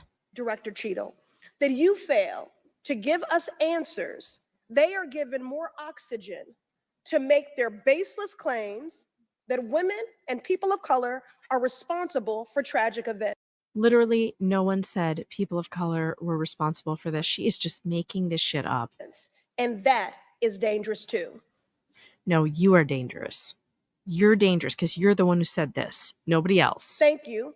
And I yield my remaining time to Ranking Member Thank Raskin. God. I think she should be censured for this. I really do. Like, here we are in the middle of this awful thing, and everybody is saying we should, ramp down the, the rhetoric, tamp it down, turn it down. And here she is turning it up. I think she ought to be censured for this. She ought to be fined for this. This is totally infuriating. But in order to dispel conspiracy theories. Okay, I liked this person. Now, I don't know who she is. I'm going to look her up while she talks. Have you guys been able to subpoena the shooter's Discord records, or has the FBI, to your knowledge? I believe that the FBI is working on those. Okay. Is it fact? Okay, she is a Republican from Florida. She is in the 13th Congressional District. Her name is Anna Paulina Luna, and she is very pretty. And she has a German Shepherd. Is that a German Shepherd, or is that a... Yeah, that's a German Shepherd. Here, I'm going to show you this picture. This is kind of crazy. Is she one of these kind of Republicans? Wait. Here we go. She's one of these kinds that poses with guns and stuff. I don't know why they do this. Her dog is pretty, though. But I don't know why they do this. I mean, this really triggers the other side. Like, could they refrain from this sometimes? I don't know. Sometimes I think, like, the Lauren Boebert thing with the, the gun culture stuff. Not that I have a problem with gun culture. I don't. But is it necessary to put, like, every photograph of her is Olive with her in an AR-15, which is fine if that's your thing, I guess. It's fine. I mean, I'm not, I believe in the Second Amendment, but, I liked her dog, though. Actual to say that you have not ruled out that the shooter was working with other people or persons? Again, the FBI is conducting the criminal investigation into Can the you, shooter. at least in an effort to dispel conspiracy theories, can you confirm or deny that? At this time, we do not have that there were any other people engaged. So you believe he's acting alone? I do. Okay. Have you been made aware of multiple eyewitness reporting that there was a second shooter on a water tower? I do not have any information related to any second shooter. Okay, the reason I asked that is because according to testimony from multiple witnesses, they did report that. And again, to my understanding, there were over 40 sniper teams that were briefed by the Butler ESU. And I want to make sure that people are aware, if you're saying that there's not another shooter, that we are able to clear that information, because from this whole entire briefing, it doesn't seem like much information has been able to get out to the American people. So I'm trying to dispel rumors, as I'm sure you understand. Was it true that Secret Service was present at the Butler ESU briefing? There was a briefing between the counter sniper teams that were working Secret on the Service ground. present? Yes, to my knowledge. Okay, I want to read you a report from people that seem to. Okay, she was in the Air Force, so she has military experience. Those photographs were real. I just verified them. She's got a ton of them with guns in camo, but she was in the Air Force, so she definitely gets a pass on that, because she's kind of interesting, huh? She's a Messianic Jew. Her father has Mexican and German ancestry. She let's see. She also has Mexican American ancestry. I'm just looking at her Wikipedia. She was the director of Hispanic engagement for Turning Point USA. So, okay, she at least has a legitimate reason to have all the gun pictures. She was in the Air Force. To be throwing you under the bus, and stated that they were in attendance and that Secret Service was not in attendance at the security briefing, according to individuals with knowledge, to also include that the AGR building where the shooter Thomas Matthew Crooks was located was actually not a part of their security perimeter for that. So there was not Secret Service present. It seems as though that when you were asked earlier from Rep. Kristamorthy about whether or not Secret Service was aware of a threat, you had said no, they were unaware of a threat. And yet, according to communications, again, from law enforcement that were in some of these group chats, Wayne Hatchell. I was in the Navy. Do I get a pass with a photo of me holding a rope with varying knots? Yes, sir. Yes, you do. You may post away. they actually had reported that Secret Service was made aware of a threat at around 5:59 p.m. as a part of the command, including Secret Service, aware of messages and requests about information about the suspect's location. Can you please tell me if you have knowledge of that at all? Again, I think we're conflating the difference between the term threat and suspicious. But you guys did have knowledge at 5:59 p.m. according to those group chats, did you not? Of a suspicious individual. Okay. Chairman, in my opinion, according to some of the testimony today, I feel that you have perjured yourself in some instances. Ooh. And so I'm going to ask for a full review of the transcripts by staff. Oh, And if yeah. you find that to be the case, I do ask that you bring perjury charges against the director. There it is, the only person in this entire thing to ask for some charges against this woman. Now, I would ask for perjury charges if I could find perjury, but also, like I said, I think she should be held accountable for the deaths. I mean, it's all the rage now to hold somebody accountable for manslaughter, isn't it? So who's accountable for Corey's death? And who's accountable for the grievous injury of the other two and the injury to the president? Who's accountable? I want to put this woman in jail for that. I will say this, it is very frustrating, and I've talked to my colleagues and we've said it to your face, that you have been up here basically stonewalling our ability to get the answers to the American people. And what I will also say is that every single member of Congress does not feel safe with you in charge. You have heard that, and I think that we are all sitting ducks with you in directing the Secret Service currently. Yeah, she's right. You're all sitting ducks, which I think is why they're all very angry about this. But more importantly, it sends a message to our adversaries that we are not protected, and we are one of the strongest countries in the world. So you have essentially made us a less safe country because of it. As a result of that, I'm asking you to formally step down. I share my same opinions as my Democrat colleagues. And I also think that your efforts to bring forward a full investigation and report in 60 days is unacceptable. And as a result of that, I'm going to do everything in my legislative toolkit to ensure that that happens sooner rather than later. And I'm sure that you know that we brought a vote on inherent contempt against Garland for essentially blocking a congressional investigation. And I don't think that you should be any different. So I will say that I am just completely disgusted by your performance today. And I understand that you're probably in a position where you're being told not to testify, which is why we had to subpoena you. I think that goes back to Garland. But again, that is part of the flushing that we need to get out of Washington, and I would be happy to assist in that process. Chairman, I yield the rest of my time. Chair now recognizes Mr. Langworthy from. All right, that's all I have time for this evening. There are some more. I mean, the whole thing is great. The whole thing is great. There are lots and lots of good questions. And only a few people went off the rails. Connolly, in particular, Ayanna Pressley, Rashida Tlaib, they went off the rails and were super hyper partisan and inappropriate. But the majority of our elected Congresspeople did not shame me today. Unbelievably, they did not. They made me feel proud that they were representing me for the most part, and I don't feel that way very often about a lot of them. And so I'm happy to report that they made me feel that way, because it's been too long since I have felt that way, you know? And I really was hoping that this horrible thing that happened would be the impetus for people to get together on both sides of the aisle and try to fix this. And I'm seeing some of that, and I hope it lasts. I really hope it lasts, because when Democrats and Republicans work together on something, they can get shit done. And I am betting you that Cheatle will be removed from her position by the end of the week. I think it should have been done today.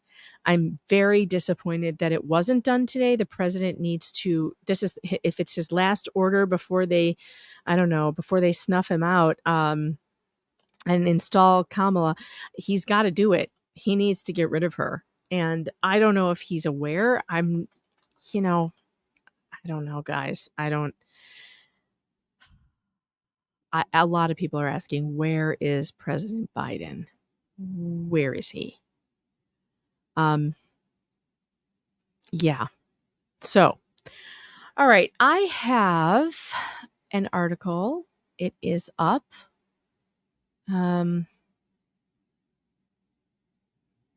It is up on pjmedia.com. It is entitled "Democrats and Republicans Finally Agree, Fires Secret Service Director Kimberly Cheatle." And in it, I go over the surprising bipartisanship of most of the Democrats and Republicans, and that everybody's in agreement. She needs to go. And we need to keep the pressure on until she is gone. So, clickety-click on this for me, please. And it's not often that I get to write articles where I can write nice things about Democrats, and I was happy to do it. Because I like it when they do things that are good. I like it when they act, reasonable, and they work together with the Republicans. I like it when Republicans work together with Democrats too. So you can read my thoughts about that on pjmedia.com. I definitely have been, obsessed with this whole story all day today, listening to that. I must have listened to that 2 times, maybe 3 on high speed. But so please make sure that you do that. PJ Media link in my YouTube page description isn't working today. This happens a lot, where all of a sudden the links that I've been using forever, because I just copy and paste, they're not working anymore. That's annoying. Here, I'm going to add I'll add this one. I'll add my latest column and see if that one works. And it's like they turn it off every once in a while. All right, let me see if I can find you someplace to go. Who is streaming right now? All right, let's see which one of my people are streaming. Dun, dun, dun, dun. Oh, Ian Runkle is streaming. Let's go see. It's his Monday Fun Day. So go tell Ian that I said hello. You know, he has been covering the tonsil twins, and he does such a wonderful job at that. Maybe he's doing it right now. Let's go over there and find out. So I shall play you a song before we go. And by the way, now's your last chance. You have 2 minutes and 42 seconds to send in that breadstick money for the entertainment. If you enjoyed it, if you didn't enjoy it, that's okay. If you did enjoy it, but you can't send a super chat, then just hit that thumbs up and make sure you subscribe on your way out. See you guys. Yeah. Give me breadstick money, yeah. Yeah. Give me that breadstick money, honey. Breadstick money, yeah. Yeah. Unlimited supply coming at you on the fly. With that goopy super cash making them cry. We're taking all our honeys to Olive Garden, spreading breadstick money like fire in the oven. Give me that never-ending solid amount of strong heat. Can't get enough since it's raining holy money. $1.99 times 100 fast stacks. Hanging on the mic, spitting mad facts, making jokers mad cause they never gotta laugh. Cracking people's sides, making liars take a bath. On the mic daily and nightly, holding it tightly, poking the mighty plane in our T-Gold teeth. Register ringing, pocket singing, subscribers opinion, we're just here screaming. Give me breadstick money, yeah. That goofy cash, honey, yeah. Give me breadstick money, yeah. That goofy cash, honey, yeah. We're the pond skunk posse, swimming around, diving deep for the truth that's buried underground. Short, skinny jeans, latte in the blender. Swiping through the news, it's so fake, call it pretender. Reddit bros blowing journals out the water. Bringing big news like some Upper East Enders. No rolls, no Benz, no Lambo budget. 2 pounders and for the breadstick money, yeah. Give me that goofy cash, honey, yeah. Breadstick money, yeah. Give me that goofy cash, honey, yeah. Breadstick money, yeah. Yeah. Give me breadstick money, yeah. That goofy cash, honey, yeah. Give me breadstick money, yeah. That goofy cash, honey, yeah.